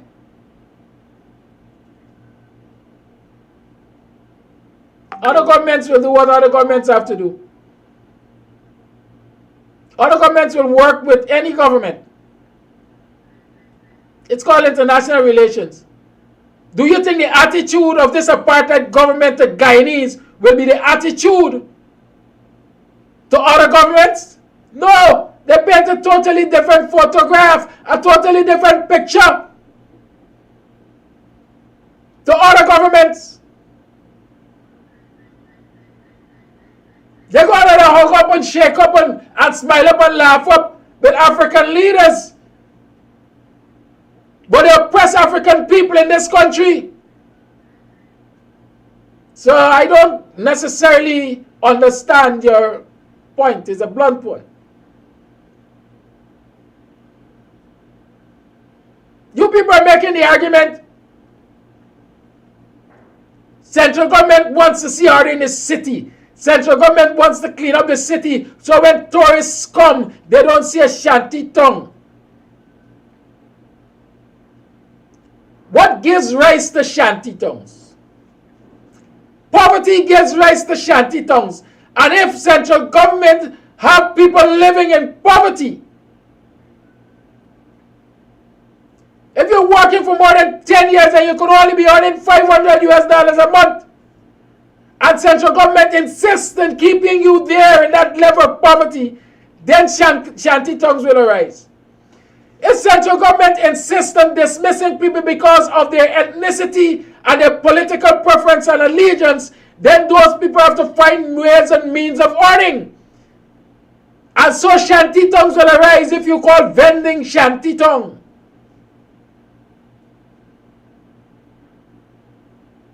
If central government insists on oppressing a particular set of people and making them landless, shanty tongues will arise because people have to live somewhere or other.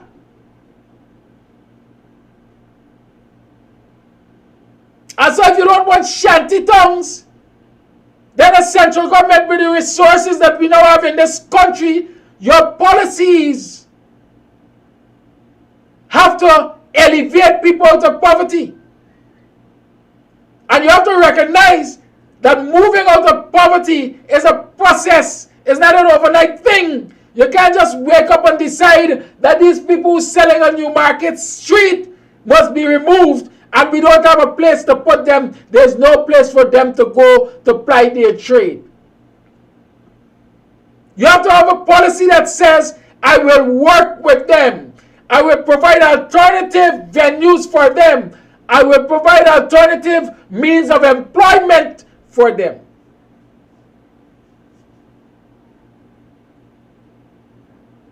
Which city across the world doesn't have street vending?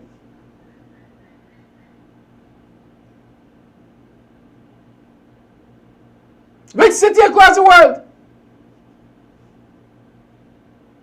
As a matter of fact, street food is a world-renowned enterprise. Every day on social media, you see people featuring street food. They have videos, they have documentaries on where you can get the best street food. So don't tell me that tourists coming and you don't want them to see people vending.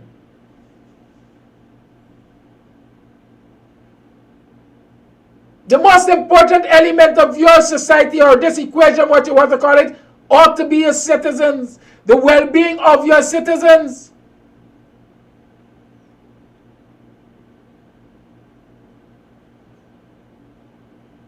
So what you're telling me is necessary to clean up the city, is necessary to regulate Newmarket Street.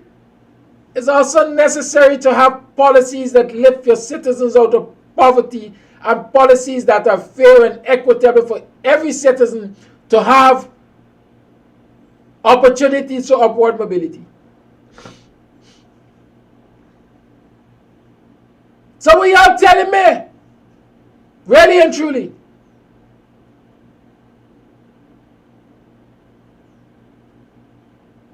I think some people talk because they got a hole in their face. I seriously think so. The government is rabid. It's a rabid racist. Like Dirty Critic said. Except that he was giving the description to the wrong set of people. This government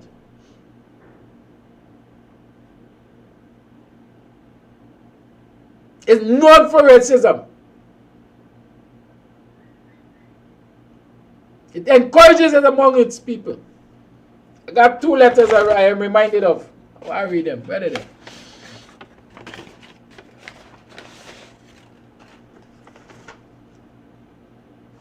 I got two letters.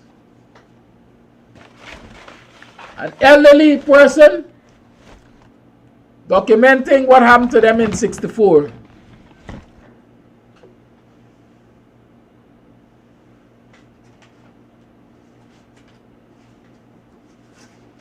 And an elderly person also saying, why do you think the coalition that was stupidness? Where these letters there, man?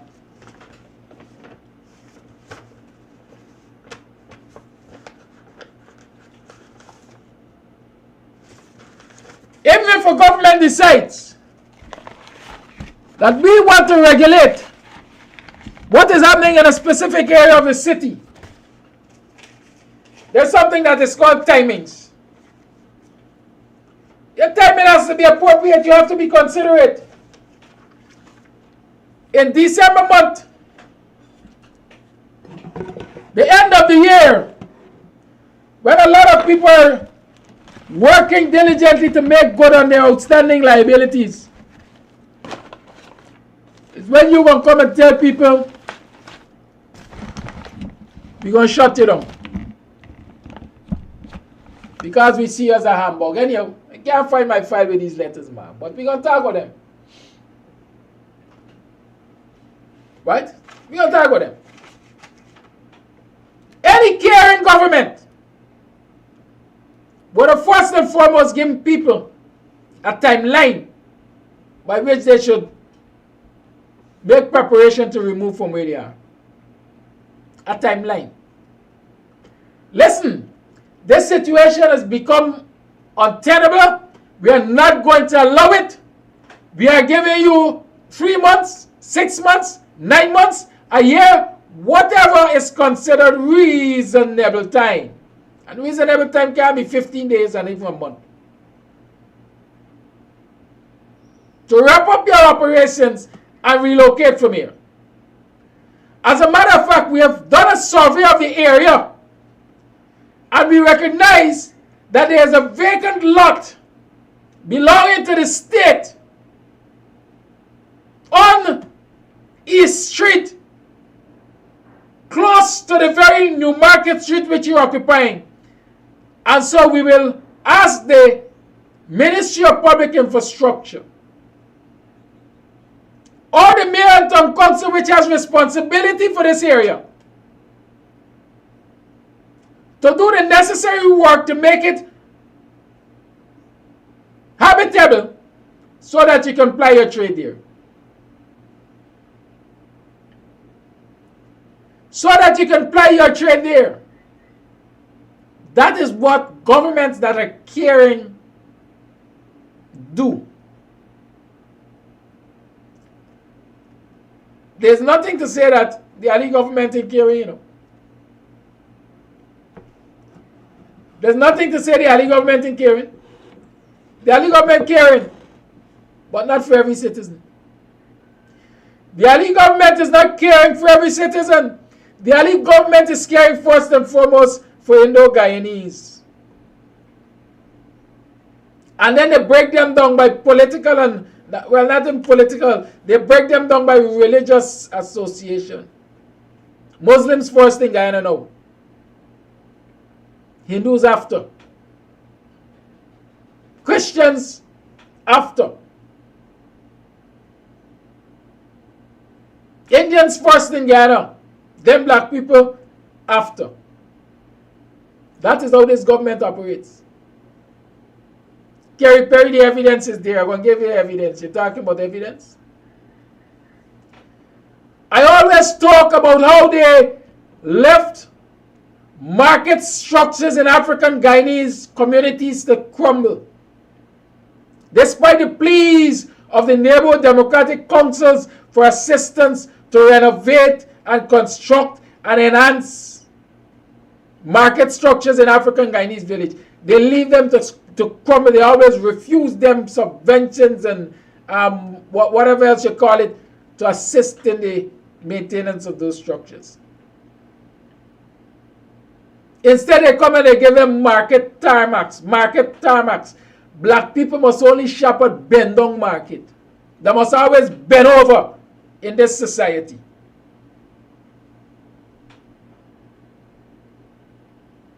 But for the second time of the PPP in government, Monrepo's market is being redone to the tune of hundreds of billions.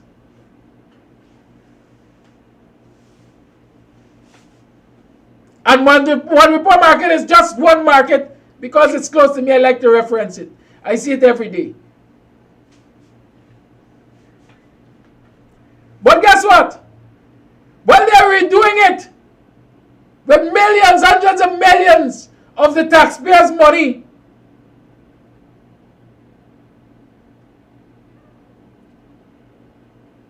the predominantly Indian vending population of Monrepo market is saying to them, we don't like what y'all do.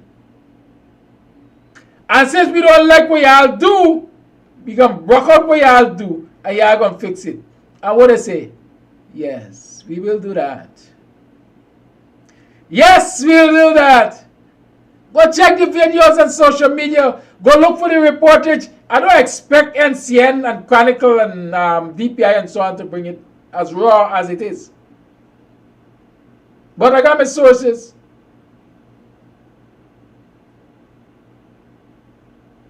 The market construction is in its second or third phase, perhaps third.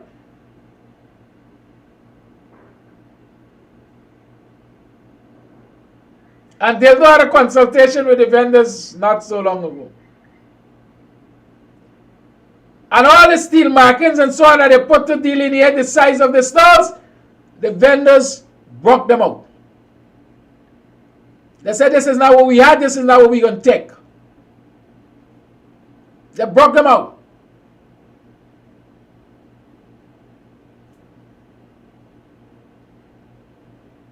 They said we were better than we had. And what they did, another minister said, yes, we will follow your instruction. Because we care about you. We care about them black man. We care about them on New Market Street. We care about them in Buxton. We care about them in Golden Grove. Because they're in the street. And they not support PPP. Evidence you're asking for? Evidence is right there. You know what else they tell them?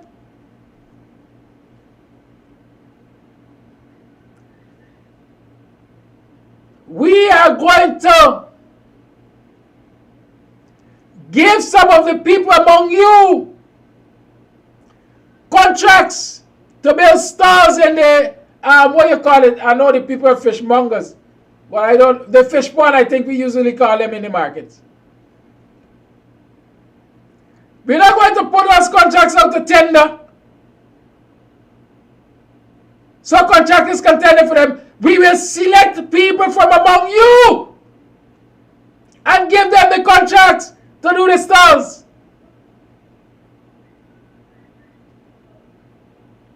As we like to say, watch it right. Let us see who the people will be that will get the contracts to do the stalls. You gotta be Muslim and you gotta be Indian. There's an intersection for those of you with sets. So you gotta fall in that intersection. You're either Muslim or Indian. And there's not apartheid, and there's not religious preference, and there's not racism. Then what is that? I challenge you to explain to me, my learned friend, Kerry Perry, what is that? Don't tell me it was a WPMR working with Moses Bagwan. Due respect, I love Moses. A lot of us try to cloud, hide our wickedness by identifying who we were friends with. Is Peter denied Christ 3 times? As a matter of fact, no, don't even let me deal with Peter. Is Judas who betrayed Christ? He was a disciple. Being a disciple suggests friendship. They were close. They were close enough that Judas could have gone and kiss Christ. What you all this try to tell me? Huh? Let us continue to talk about political wickedness in this country. The Guyana Defense Force has issued a statement. They said they throw you sing out to the army. I am now learning that Ubaj was a reservist, or is a reservist, because in my mind he is a reservist. I don't know who threw you out. Right? Ubaj is a reservist. The Guyana Defense Force has issued this. Headquarters Guyana Defense Force G9 branch. Base camp and Ghana, blah, blah, blah, media release.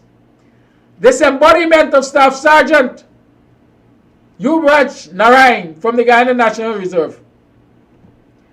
Former Staff Sergeant Yubraj Narayan was disembodied from the Guyana National Reserve of the Guyana Defense Force with effect from Tuesday, December 13, 2022 for conduct unbecoming of a soldier.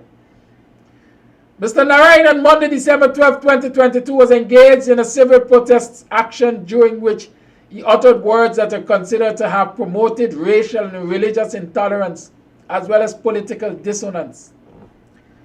Several disparaging comments were made against the Commander-in-Chief and his government. As a member of the Guyana Defense Force, albeit regular or reserve, Mr. Narayan is required to conduct himself in a manner that upholds the professional image and integrity of the force. Members of the force, regular and reserve, are required to adhere to the policies, regulations, and protocols of the force. The values and standards of the Guyana Defense Force are examples of such. These require, among others, adherence to core values such as discipline, integrity, and loyalty. Similarly, it requires members of the force to adhere to core standards such as responsibility, respect for the law, respect for others, correct conduct, and appropriate social behavior. Mr. Yubraj Narayan's conduct on Monday, December 12, 2022 violated the above mentioned and others. Well, let me address whoever issued a statement to start with and say there's no integrity in the Guyana Defense Force. There's no integrity. There is no integrity in the Guyana Defense Force. Its leadership does not act with integrity. Its leadership takes political instructions, and this is a political instruction that it has taken. That disembody Yubraj Narayan. Because look at the swiftness with which the release was made, number one. Number two, when a military man, when a soldier, a member of the military, quote unquote, misbehaves, there's what you call a BOI. It's called a Board of Inquiry. Show me the Board of Inquiry that has returned a guilty verdict on Yubraj Narayan for any of these things you accuse him of. Show me the Board of Inquiry. Show me natural justice where Yubraj Singh has had the opportunity to defend himself before the Board of Inquiry of the Guyana Defense Force. And then you're going to talk to me about standards and integrity, unless you can show me that you ain't got no friggin' standard nor integrity. Because you have 10 political instructions. In your release, you talk about respecting the law of the land. My interpretation, Yubraj Singh was demanding respect for the law of the land. When he said, central government has no authority in this street, it is the municipal government, and I will lay my life down for you to respect that. You got more balls than enough of y'all who sit on the issuing statements. And so don't tell anybody about integrity and good behavior of, you know, it is the same foolishness. That's why half of y'all, 99% of y'all sit down there and got this country in a set of shit. Because none of you have the temerity to stand up and say to this government, you're doing nonsense and we will stand in defense of the people. Instead, you hide behind what you call standards. Loyalty and integrity. Who are you loyal to? You're loyal to your damn self and your soup. That is what you're loyal to. A month's extra pay. That's what you're loyal to. Where the loyalty and integrity that from the Guyana Defense Force, which is standing on the side and watch the citizens of this country being abused day in, day out. There's no respect for law by the Ali administration. Look around South America. Look around South America and see how members of the military have stood up for the citizens in neighboring countries. They got standard.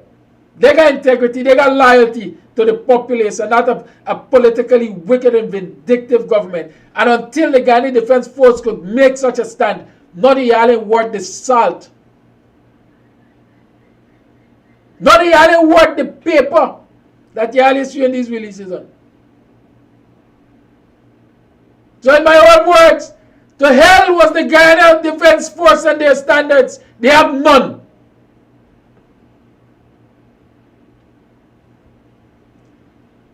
It's 50 minutes past 8 o'clock when the lines are open.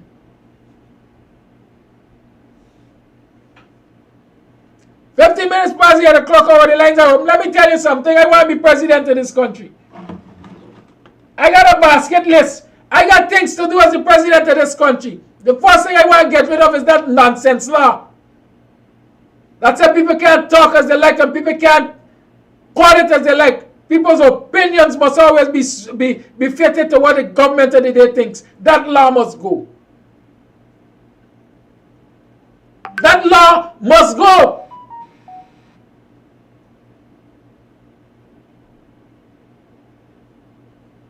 People must have a freedom of expression, whether or not it is to the liking of the fat and incompetent, whatever you want to call it. Command-in-chief. Command-in-shit. Lines are open.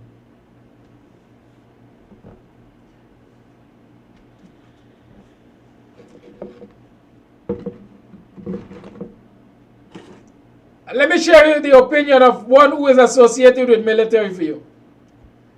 On that disembodiment foolishness. Embodiment can only be referred to a period of active duty or when one is on active duty. Call all the line. Embodiment can only be referred to a period of active duty or when one is on active duty. His worship, the mayor, is not on active duty and thus cannot be disembodied. Therefore, if a reservist is deemed unsuitable for embodiment, then he or she cannot be summoned for active duty. This is a reckless press release and should be withdrawn. It also points to interference in the forces administration and the senior echelons thinking. No, the senior echelons can't think. They're robotic. They have to take political instructions of low standard. They have no standard. They have no integrity. They have loyalty only to themselves and their pockets. Caller, you're live. Yes, good morning, Dr. Good morning to one and all. You know, from the start of this show, from the time you started the show, I was listening more than a year, maybe just under 2 years. One thing you've been preaching all along, I don't want to blow your horn to the public, but one thing you've been preaching all along is unity, the importance of unity. You know, and people do not adhere to it until it is something which is to lead those steps. Until it's a pressure which is to lead those steps. You know, you'll be calling everyone who had a process, whether it's somebody killed or whatever, you'll be calling. You're not organizing with those protests, but you've been and encouraging people to do those protests. And here we go again, the defenders, they're being violated seriously. You know, their livelihoods are being violated. And you call it for it again, right? People need to listen and realize that unity is strength in numbers. So you've been calling for this, and people, even these same vendors who been violated recently. A few of them who would have listened and would have refused to go on the previous protest that you had. But now they're realizing, you know what, this is a serious thing. So people are not realizing until it reaches to those steps. So people need to come out. People need to we need to have the unity, because this struggle is for everybody. This is everybody's struggle. It doesn't matter what you look like or who you are, Indian, black, whoever you are. Muslim, in whoever you are. This trouble is for everybody, because these people, this cabal that is in government now, this administration, they need to keep everything for themselves. They they need to oppress everyone that does not support them, and they're going to crush everybody. So don't wait until they get to your doorstep, people. Y'all have to come out. You come out today and to the court and support Mr. Duncan and the mayor. And then you follow up with protests down the streets and other places. We need numbers. Numbers are important, right? Unity is important, because you may think this. I have plenty of friends who think that they don't need to do it because it's not bothering them, right? They're eating or whatever they're doing, right? But their time will come, because these people are trying to mash at everybody who do not support them.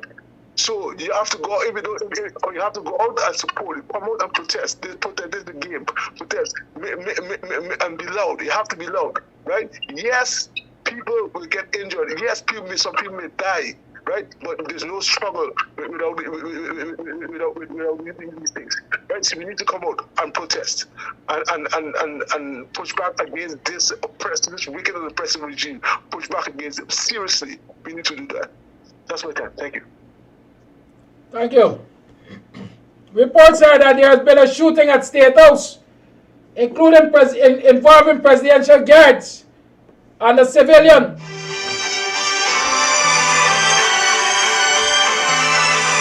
Very strange.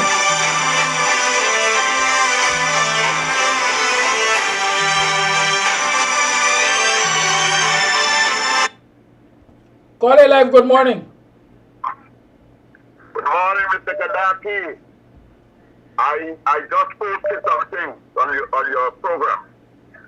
And I'd like you to highlight it to the public. Mr. Mayor, Mr. Rubrad, is entitled to a trial like a regular soldier before a senior military officer. What they give him there is a cowboy. I am a slave of the Guyana Defense Force, and it's a soldier that I saw for 13 years. I have never seen this kind of disregard and disrespect that this CDF senior bank are allowing to come on the CDF. This is disgraceful, right? He has embodied as a reserve whatever rank he holds. If he commits himself during the protest or the time of his service, he must be brought before the officers, be told of the offense, just like with the police force, told of the offense, and he has two options. You can be tried by a senior officer, or you can choose to go to court-martial, where you would have the opportunity of soliciting a legal counsel to defend him.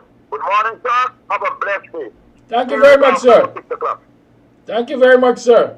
Like I said, at least at minimum you get the board of inquiry. So it's crap they're telling you. Crap. Where's the law of natural justice? Crap they're telling you. Anyhow, look at this video. It just came into my inbox.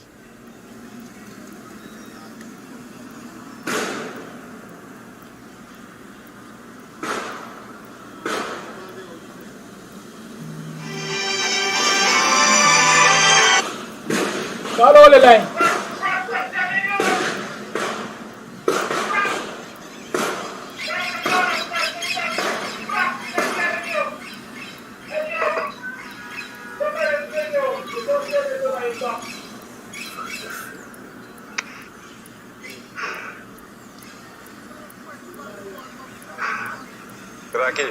Call over the line, please. I'm showing a video.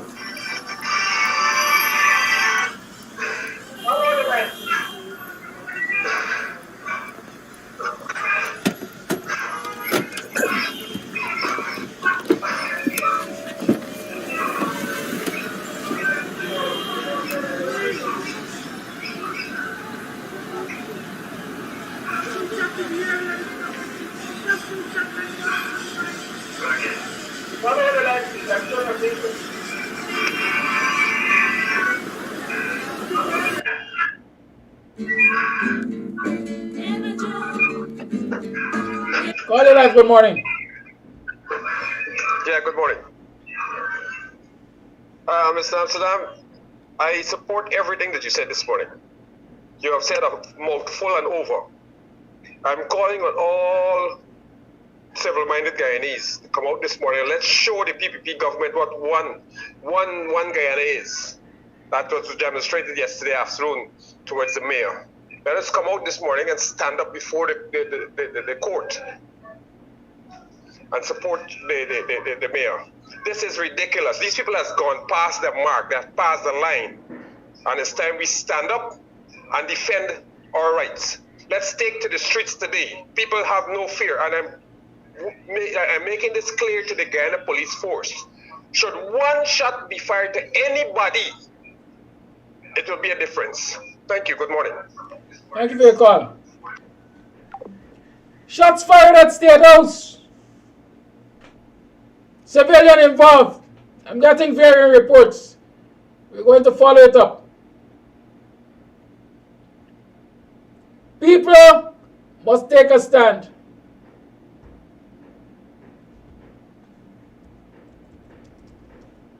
People must take a stand.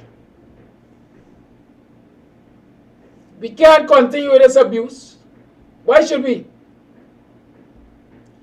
The lines remain open. 6225933 is the number to call.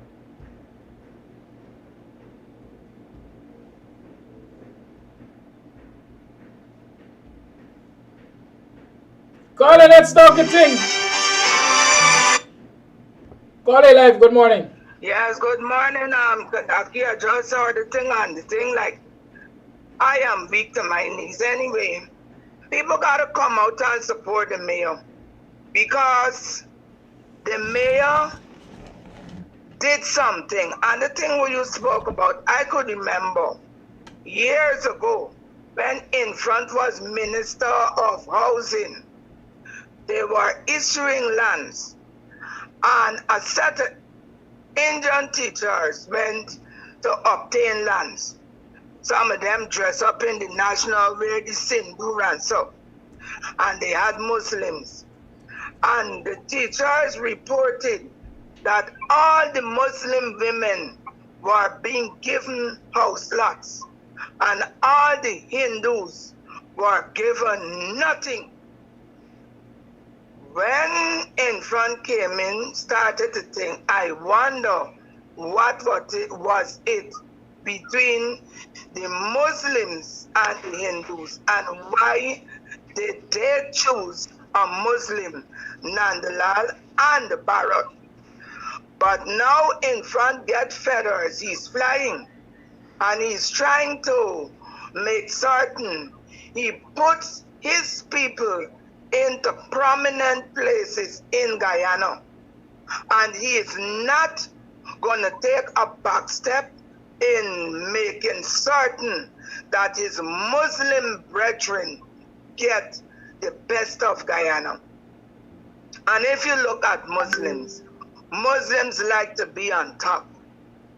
They would come to places in the West and they would create this thing called jihad war, because they mean that the life that the West have like North America, Canada, even on to places like England and them, they should not live that life.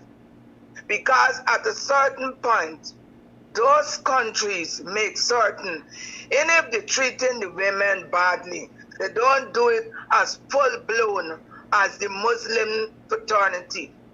I think the only Muslim country that where women have a fair cut at everything is in Qatar. And I think that the other Muslim countries have a grudge against Qatar because Qatar see that the women are equal.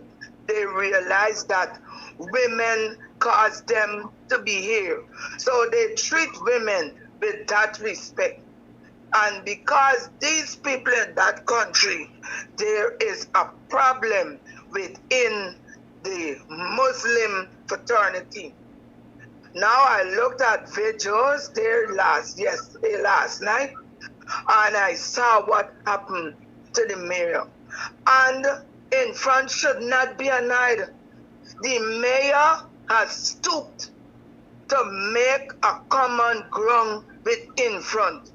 And in front never ever stretched out his hand. With all you've read, is a Kuli like in front. You know why? Because he's a Hindu. And he was quite right to say what he said. But the only problem is that he should never have apologized for what he said. Words have been in front go. He cussed down everybody know. Dr. Hinds is a doctor. He do his thesis, he is a doctor. He called Dr. Hinds a joker. He has not apologized to Dr. Hinds. He went into Mecca. He cussed out the Mecca chairman. Say what you like. That is a chairman and that is a big man. People will talk a lot of things about President Granger. When he was running, he started to show and talk a lot of ill things about President Granger. President Granger is a big man. He showed him no respect as far as age. And in front goes around trying to embarrass people. But you know, when you're a dunce, you would cuss out at people because you are suffering from inferiority complex. Because you don't got this body education. You don't got this body status. And because you're lower in the gutter, you look to see who you could pull down and trample underneath you. To say, well, you know what? I tell the body so with all me got the body qualities. That is what he does. And he has never apologized to anybody. And when it comes, look, Mark Phillips, in front, Moonshine call him a parasite.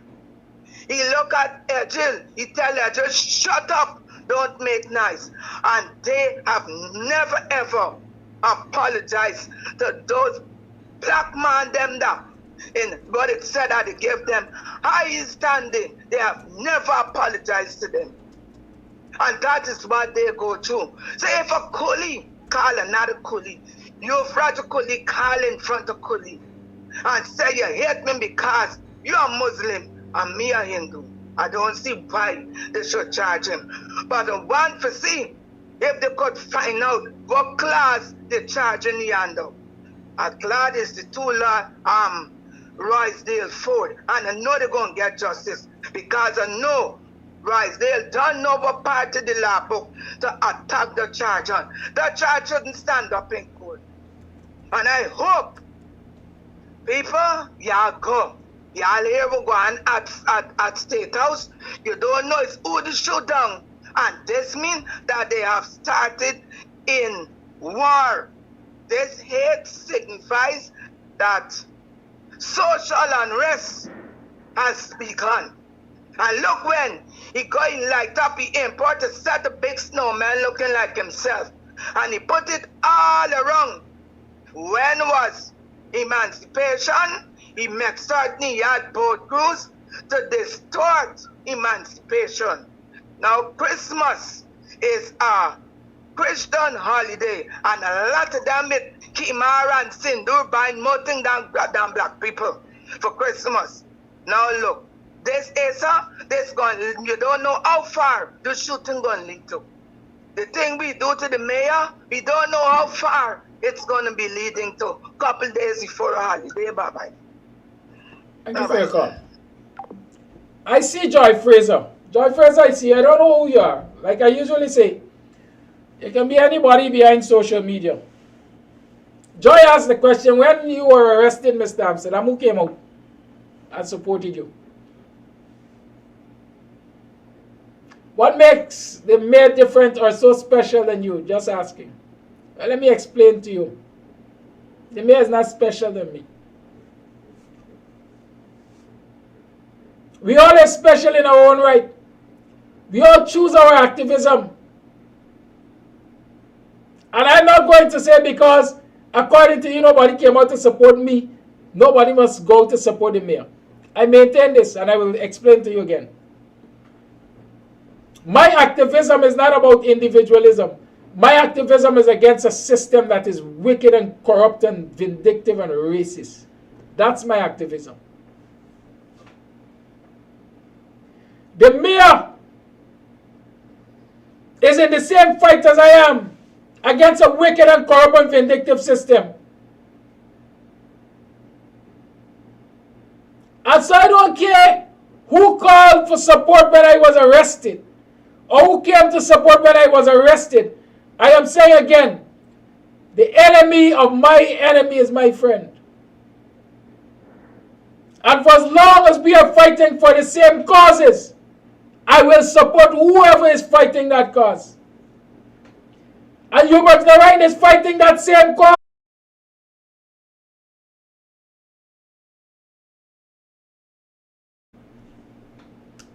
Right? They caught the stream just now. I recognize it. They caught the stream. I recognize it. Right? That is what we have to fight. A system that is racist and vindictive.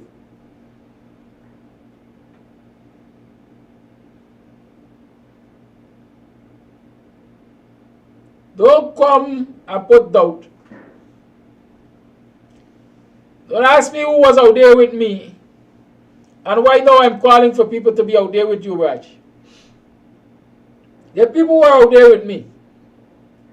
When I offered to come to my last court here and say, Rwanda, stay home, clean house or do something. Rest yourself. I good.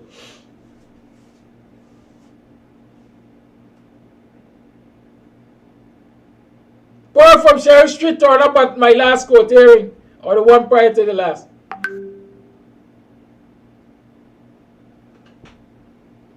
Paul turned up. I thank you for turning up. I thank all those who came up.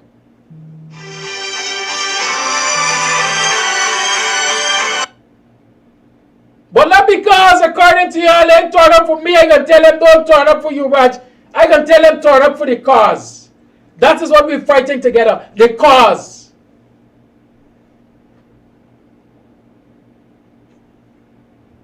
Call it life. Morning, Kadaki, and morning, Guyana.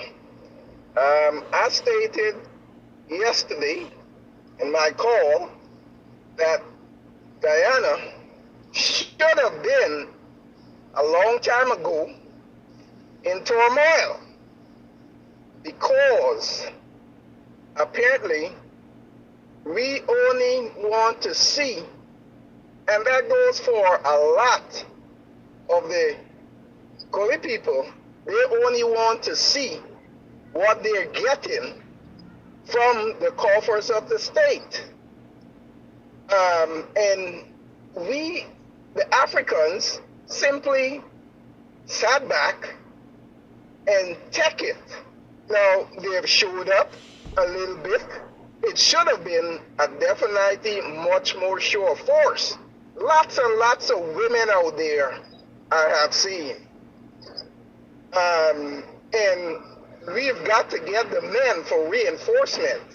So while the police may take advantage of the women, we need the men to now come and back them up. So for men, we need to be out there too.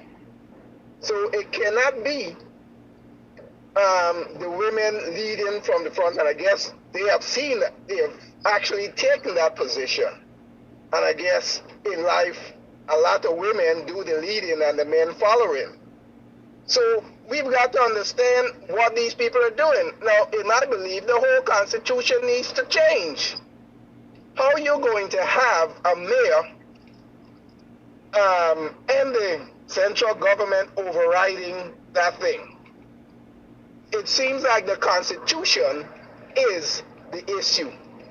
So it is also incumbent upon the APNU in the position they're in, and I haven't heard them talking about the Constitution itself. It's just that we've got to safeguard it and place something there that simply does not prosecute the idiot A-Fraud Ali. I mean, that needs to be changed. All over, the whole Constitution needs to be blown up, just like the racist, mafia-style PPP. Get these people out of there. I mean, the billions of contracts that they have given out to their people over the 23 years have put them in this position. And as long as we are asleep at the wheel, to understand, this just didn't happen today. They have been cultivating this for the past 23 years for giving contracts to people who have no idea what they're doing. But what they're doing is giving away the people's money. And the chickens have come home to roost, because for 23 years I felt that the Africans have did nothing, and hence they're back for round 2. Licks. And the question is, in the next 23 years, if we don't do nothing now, it's the same problem we'll have in the next 23, 24 years. So burn it down and let's start over fresh. That's my take. Thank you for your call. Voice note. Good morning. I was watching at the protest yesterday morning, and at it proceed and during the day and then the arrest. I was so pleased how I see the vendors. They turned out to represent a man who has put his life on the block for them. And I think all the other people in all the different areas, if they have to take bus and go down to Georgetown to protest and support that mayor. Since this government has come into power, you have seen the difference. Georgetown has become nasty and dirty. When it was the APNU government in there, the place was so scrupulously clean because the man was getting his funding to do his work. Now they are depriving him of his funding. They want him out. They want him out. But they were waiting just a little mistake to make. That is why they all of them capitalize on it. And the private sector commissions are there. They need to shut them out and relax. But they will see the true power of a black man that has stand up for an Indian who has put his life for them. Because black people, and you see the women, are the worst to deal with. Women could turn everything over. And I'm so glad they turned out. And this morning I'm going to look again to see the numbers. I want to see the streets full. The whole street by the court and everything must be filled to show that man, to give that man his moral and emotional support that he is in need of. This wicked, stink and dirty cabal. Look when Infram and them wanted to turn over Cummins' vehicle. Infram was in the front. Did anybody charge him? No. Did anybody say anything? Did he apologize for when he tell him to turn over the vehicle? Look at when they went into the Archertown Convention, Barajak, all of them were there. Did they make an apology? Then they go and lie that they cannot find the surveillance, the footage of the thing. PPP is to lie. They are wicked. They're vindictive. I don't know. And that man somebody need to check his brain. Something is wrong with him. He's crazy.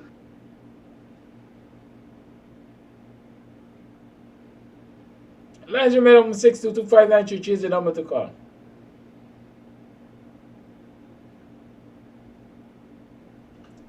(6225933) is the number to call. Call, let's talk a thing. Right? People talk about creeping dictatorship and so on. This is nothing creeping. This is a running one. Here's another video.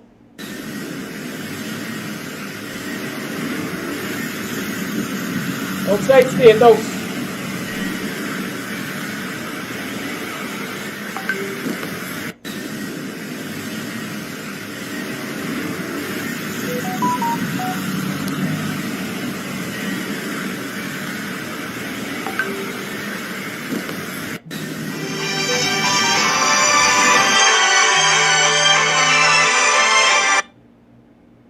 Call A Live, good morning. Yeah, good morning, Kadaki. How are you this morning? I'm okay, thank you. Yes, man. I am calling concerning what is transpiring in our beloved country. As an honest, decent, proud, patriotic African, I am so grieved every day when you turn on the news or you go to social media as these platforms to see the wicked and evil, racist bunch of scoundrels leading this country down a path of civil war. I know that is what they have been working on. They want an excuse and to be able to bring out those catches of arms and ammunition that they have been piling up. First and foremost, I would like to say to all and sunder who are part of this evil force that has overtaken Guyana, arms and ammunition cannot save you when the time shall have come. Because nobody is going to say, look out, I'm coming for you. You will get it even in your bed. You will get it without even knowing. So, them, as evil, ungodly individuals who do not understand what life is all about, a time will come. Added to that, I am almost sure that more than 3/4 of this evil installed administration, over 3/4 of them, have lost the best part of their life because they are satanic. And that is health. They don't have health. And they are not conscious that the force thing that anybody will recognize or feel is a loss of health because you're evil. You see, the fellows are not God-oriented. They are all atheists. They don't believe in the word of God. And so they cannot recognize what they are doing. They are so satanic, you know. And the sad part is they have these house slaves with them, those black dogs who cannot see further than their nose. All they are thinking is about earthly possession. And what earthly possession are those black dogs getting? The crumb. And the masters are getting the whole bread. One of them said to me in my presence, man, Raven do is my bread and butter. Sell the soul, which is most important for any human being. Sell your soul and be part of an oppressive, suppressive community. This boy, Yuvraj, I've been following him for quite some time, since he was established as a member of APNU and also the mayor. I've been following him closely for a long time. The boy is standing up for truth, right, and justice. And therefore, I am saying that all Guyanese in whatever form should support him. It's not about Coolie and Blackman at this point of time. The boy is standing up for truth, fairness, and justice, and fighting for the respect of all Guyanese. This boy should be seen as a Guyana Gandhi. He should be seen as a Guyana Gandhi, a man who deserves to be highly respected and acknowledged as a freedom fighter, budding Muhammad Karamchand Gandhi. This boy is brave, and he must be supported. I saw a Muslim brother there yesterday, and you know, it bothered me. I am asking myself, if those in the Muslim fraternity are conscious of the Quran, which says that it's better to die fighting for justice rather than sit down and be murdered, are they conscious who was Muhammad and the reason for the commencement of Islam? Muhammad fought all his life against oppression and suppression. Which teaching is these fellas following? I say hats off to that brother. who went out there to support the mayor. And he did it in his attire so that the world can see that at least there is one known Islamic brother who is standing up for right and justice. Kadaki, I'm afraid of what is coming on this country. The evil is so great. Anytime the boat gets to the edge of the precipice, I don't know how it will end. But I'm so sorry, and Guyanese have to wake up and say enough is enough.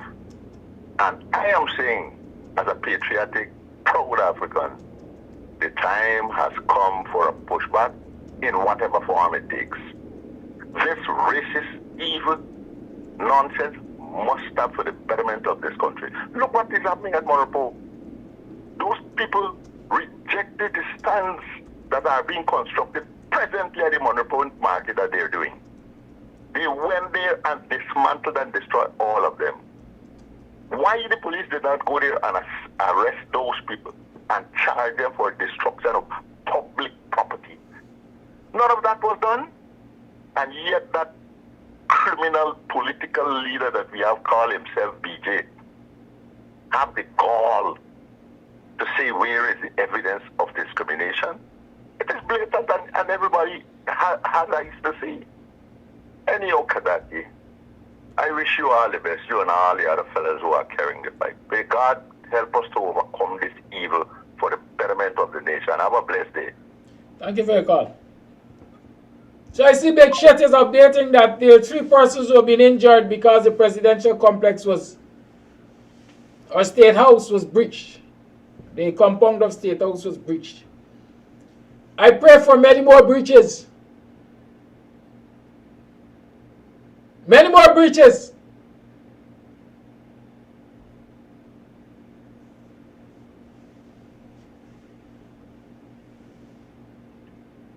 Who's going to stop them now? I ask you all this question. Who going to stop them now?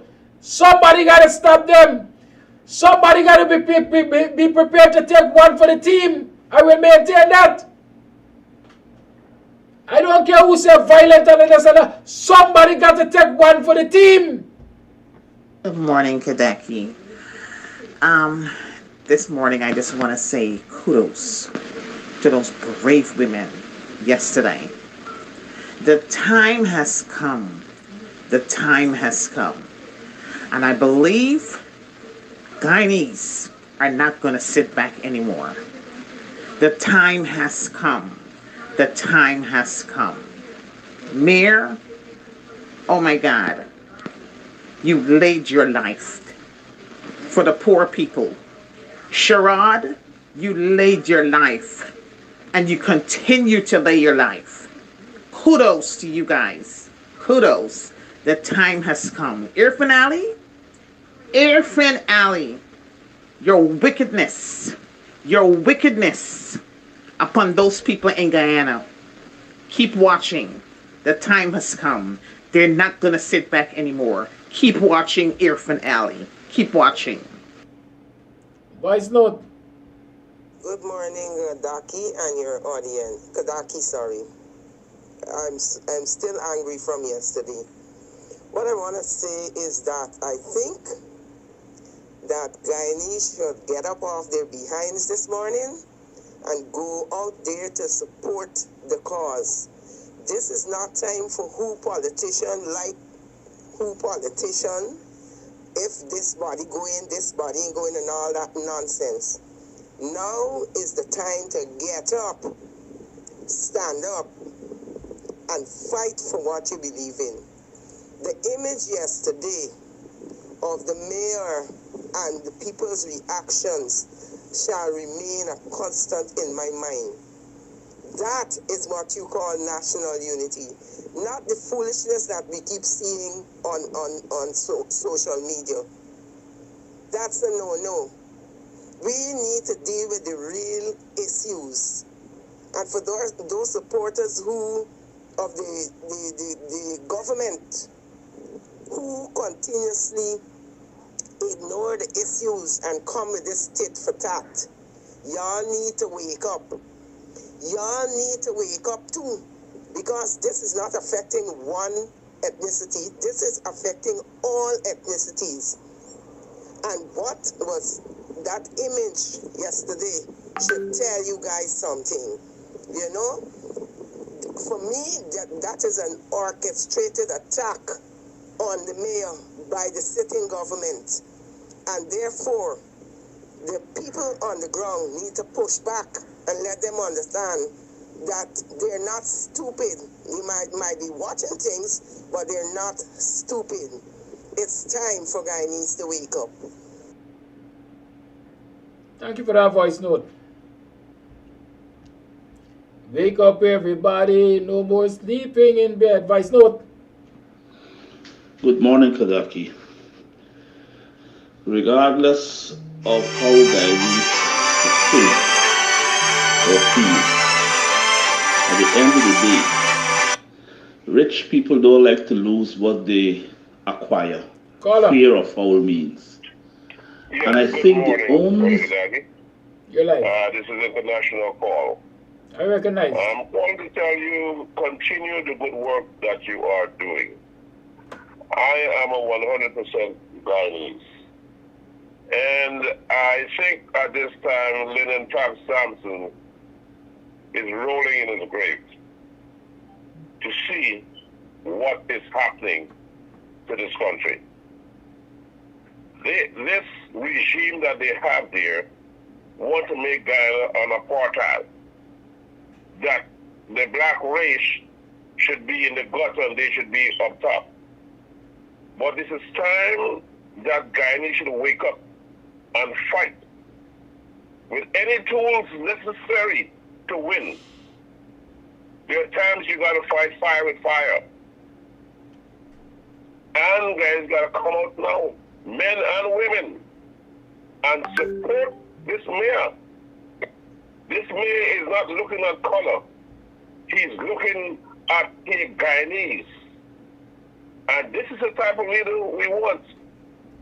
Not those money hunger billionaires inside of there, because all this you hear they're talking is billion and billion. But what are the poor people getting in Guyana? When they finish with that country, it's going to be a pauper country. So we have to stand and fight. And I want to encourage you that the work you're doing, continue to do it. Don't give up. Don't give up. Not an option.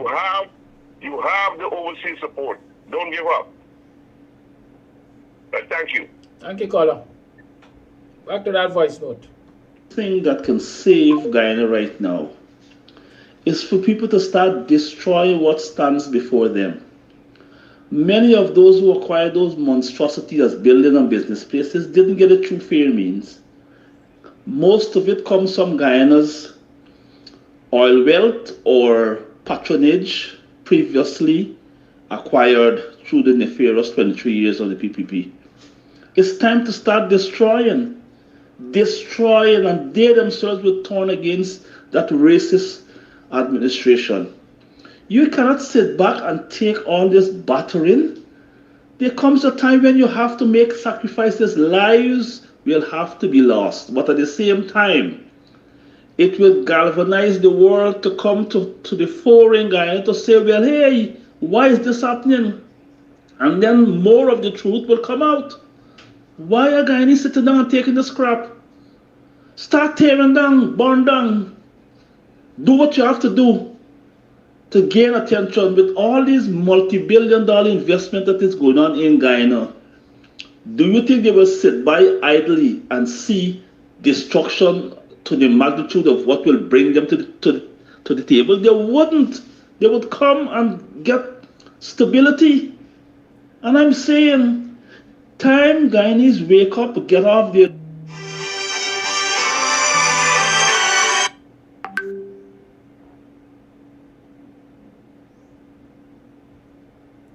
Hello, the line.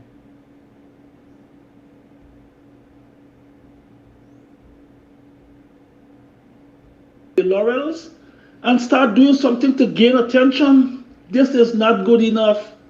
You can see clearly Jack Dio racist Jagdio, racist Irfan, racist Winseeds and company. They don't care about Guyana. All they care about filling their pockets and their friends, and their friends' pocket as well. Get these people to understand that they have lives just like everybody else, and just as though other people's lives are sniffed out, theirs could be sniffed out as well. And I know most of them want to protect what they have. If you start burning a few, they will come to their senses. Nobody wants to negotiate with no other race but themselves. No commissions in the country which will put a halt to the reckless spending has life in Guyana. What is going on in that place? This is crazy. So if they want to display craziness, let the people show them what craziness really is. Start burning down. To hell with it. All money is there, it can rebuild some point in time. But let these racist apartheid cronies know that black people have value. Poor Indians have value. Amerindians have value. And this patronage can't be for them and them only. Destroy and rebuild. End the story. Thank you, Kodaki.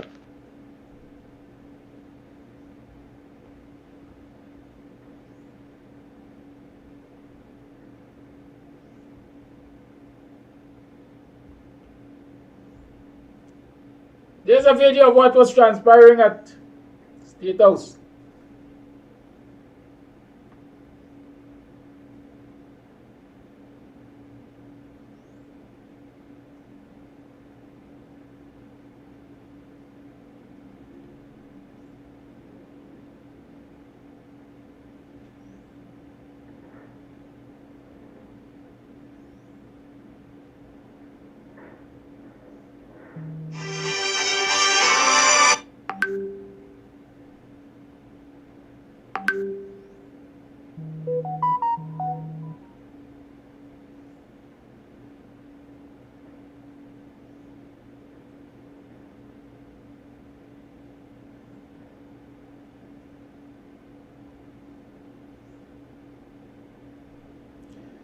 Yeah, you tune to the BUXTONIAN morning time. Let me see if there's another voice note. As I prepare to wrap up, I gotta go to town.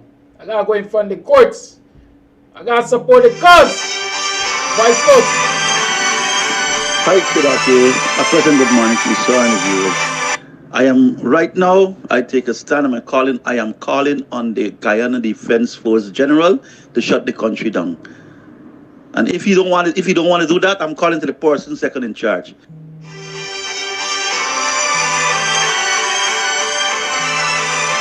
And all the rest of ranks of the Guyana Police Defense Force to shut that country down. And one they understand is a bunch of mafias, drug mafias, scams in there that ripping this country off. They call it legal robbery. I ain't really something legal about that. Thank you. Yeah, the Guyana Defense Force top echelons are part of the problem too, so we could call. Is who listening? Call it live. Who gonna answer the call? Call it live. Good morning. Good morning, Kodaki. Hi, good morning, Kodaki. Morning, caller. How are you doing? I'm fine, thank you. I must say, hats off to the mayor and kudos to the mayor. Well done, I must say.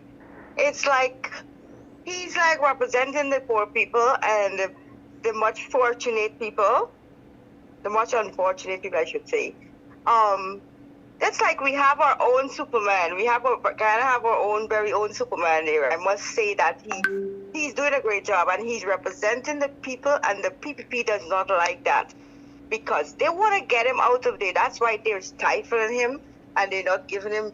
He's not getting any money and funds to take care of the city, and they're making it look so bad. The PPP is so wicked and vindictive and unscrupulous. They're making the mayor look so bad that the city is not being taken care of. So what they want to do, they want to take the mayor out from there and put in one of their PPP cronies there. Because Fred Stone has already mentioned that last night on his show that if the PPP government is in power, how come the mayor mayorship, why the mayor shouldn't be a PPP representative too? Why the mayor have to be a APNE representative? And I think that is blatantly racial.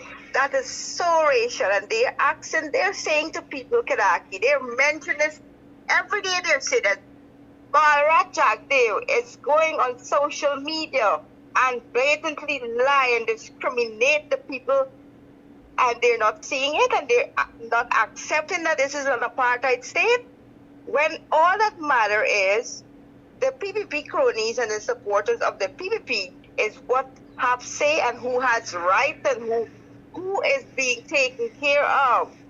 They don't care about anybody else in this country. And we the people, we the Guyanese people, I'm so sad that I can't be in Georgetown to go on these protests as I wish. I'm all the way in Carnival, as you would know. So the people need to unite, because we are not 6, 7 race and ethnic groups. We are one race, and that is the human race. I don't see any other color, any other race. I see one race, Kadaki, and that's the human race. And these people need to stand up now, because it will be very dramatic afterwards. Now, we have to back the mayor. We have to take this opportunity now to fight the PPP to get them out, because if we don't, our country will be destroyed. Guyana will be no more. Guyana will be like South Africa and all those poor countries that are being raped by the oil companies and them. And they're poverty stricken. These people are being so poor that they can't afford to get a cup of water or a meal to eat.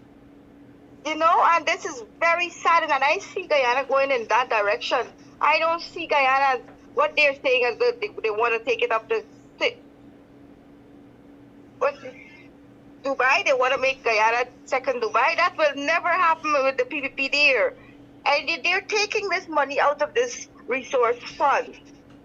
Right? Thank you, Carl. I gotta go. It's after 9. I gotta go to town. Okay, Kadaki. Okay, I wish you good luck, and kudos to Sharad and the mayor. Thank you. And take care. Okay. I got 2 voice notes, 2 or 3 to play.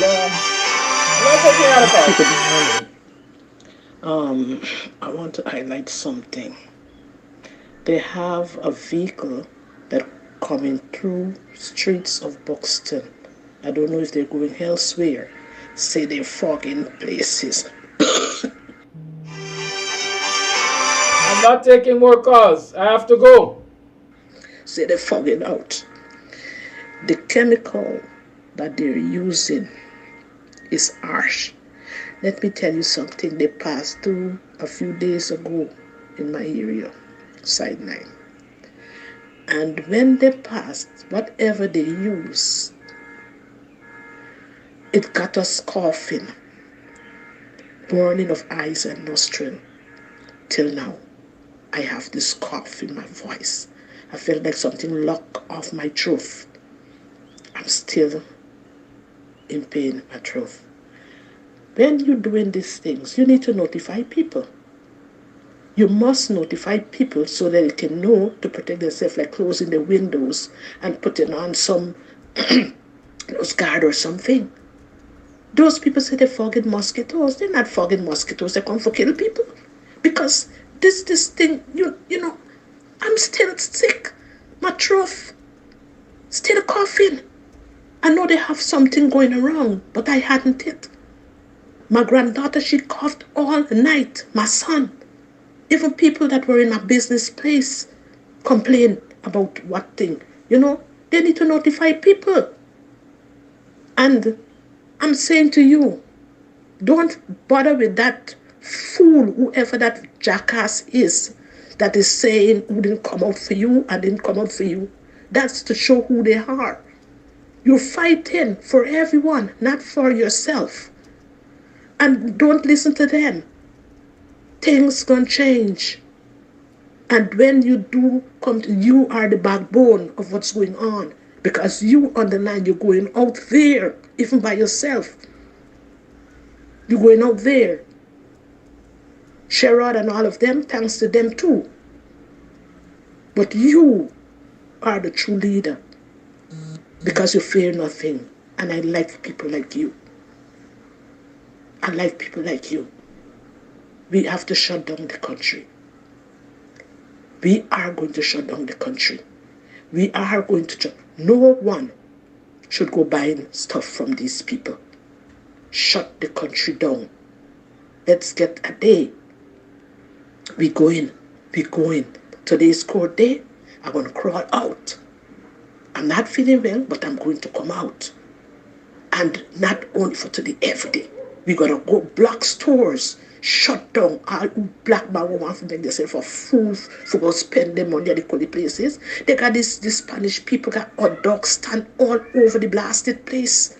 And nobody doing them anything. The enemies are the Venezuelans and the Chinese and all of them, and they're not seeing they're fighting poor people. This thing is not about things, race. It's about race. They are racist, and they mean to shut down black people. We can shut their ass down, all of them. More voice note. Good morning, Kidaki and viewers. That is not even a starting. PPP get their own people to go and shoot up that place. Let me see evidence on car. They get car park in the yard hut and the house. Because I can vividly recall when Dale Moore them, they go in Prashad Nagar and shoot up. Evidence is still there. Evidence is still there. I can tell you, it's one of my aunt bought that place. Evidence is still there. They're too friggin' light. They're starting their own war, and then they're going to say that it's APNU, AFC, PNC people, and thugs and hooligans. It's them doing the thing they said. Let her bring the evidence to me. Good morning, Kadaki. We are on mission creep, a slow crawl to civil war in Guyana. A few weeks ago marked 44 years of Jim Jones and Jonestown in Guyana, but Jim Jones and Jonestown in Guyana was not the issue. It was a psychologist who was attempting to analyze the mindset of dictators, these cult leaders, and so on. He laid out 7 markers, and 5 of those 7 markers accurately fit the mindset of a Barajagdio in Guyana. Now, I got to understand why Guyana is in that confused state. A narcissist strive when everything is confused. They do not like order. They do not like structure. They destroy the guardrails of democracy. And this is their mind, within their mindset. Here are some additional traits of a narcissist. They are wrapped up in their own opinion. They have the need to cheat and scheme. Always want others to admire them. Do not take criticism well. Exploit others without guilt or empathy. Have the need to belittle others. They gaslight everything. They have the urge to prove their superiority, plagued with paranoia, have the need to be in control, pathological liars, love to inflict pain on others, engage in blame shifting, meaning that they do not take responsibility for anything, and they have grandiose views of themselves. These are just a few of the traits of a narcissist. I took this to a fraternal brother of mine who I know was a retired Army officer. He was a major involved in military intelligence here in the United States. I took it to him, and he said to me that these people are running a psychological program on the people in Guyana, and we do not know what is going on. But he said that they're using what he called gaslighting to execute the programs. So I came home and look up the meaning of gaslighting. Gaslighting is a form of psychological manipulation in which the abuser attempts to sow self-doubt and confusion in their victim's mind. Typically, gaslighters are seeking to gain power and control over other persons by distorting their reality and forcing them to question their own judgment. A narcissist has the ability to groom people for their own purpose. Now, when you read this, for a normal person to understand gaslighting, let's say a man meets a woman on the road. And as we say in Guyana, he's hustling the woman now. What he does, he engages in little small talks. And within that small talks, he's profiling the person. And when he gets to understand the woman's mindset, he's going to gaslight her. That's a simple way of explaining gaslighting to the ordinary man in the street. Advertisements on the television and radio are gaslighting. That billboard that Dr. Vincent Adams was talking about last Saturday in the program with Mr. Ramjatan, those billboards are a form of gaslighting. That commission of inquiry going on in Guyana is another form of gaslighting. And when you understand all of these things, I get to understand why a Barajagdio cannot live with a woman. He's incapable of having a proper relationship with a woman. Narcissists cannot have relationship with people. They only engage with them, but they do not have any sustained relationship with them. That's it. I have to go. I want to be right down there, so I'm going. I'll have a good point. Good day. Talking out tomorrow. We got issues to talk about. This issue keep getting pushed back, but it's gonna be discussed. We got a mad woman running the mad house at Borby's.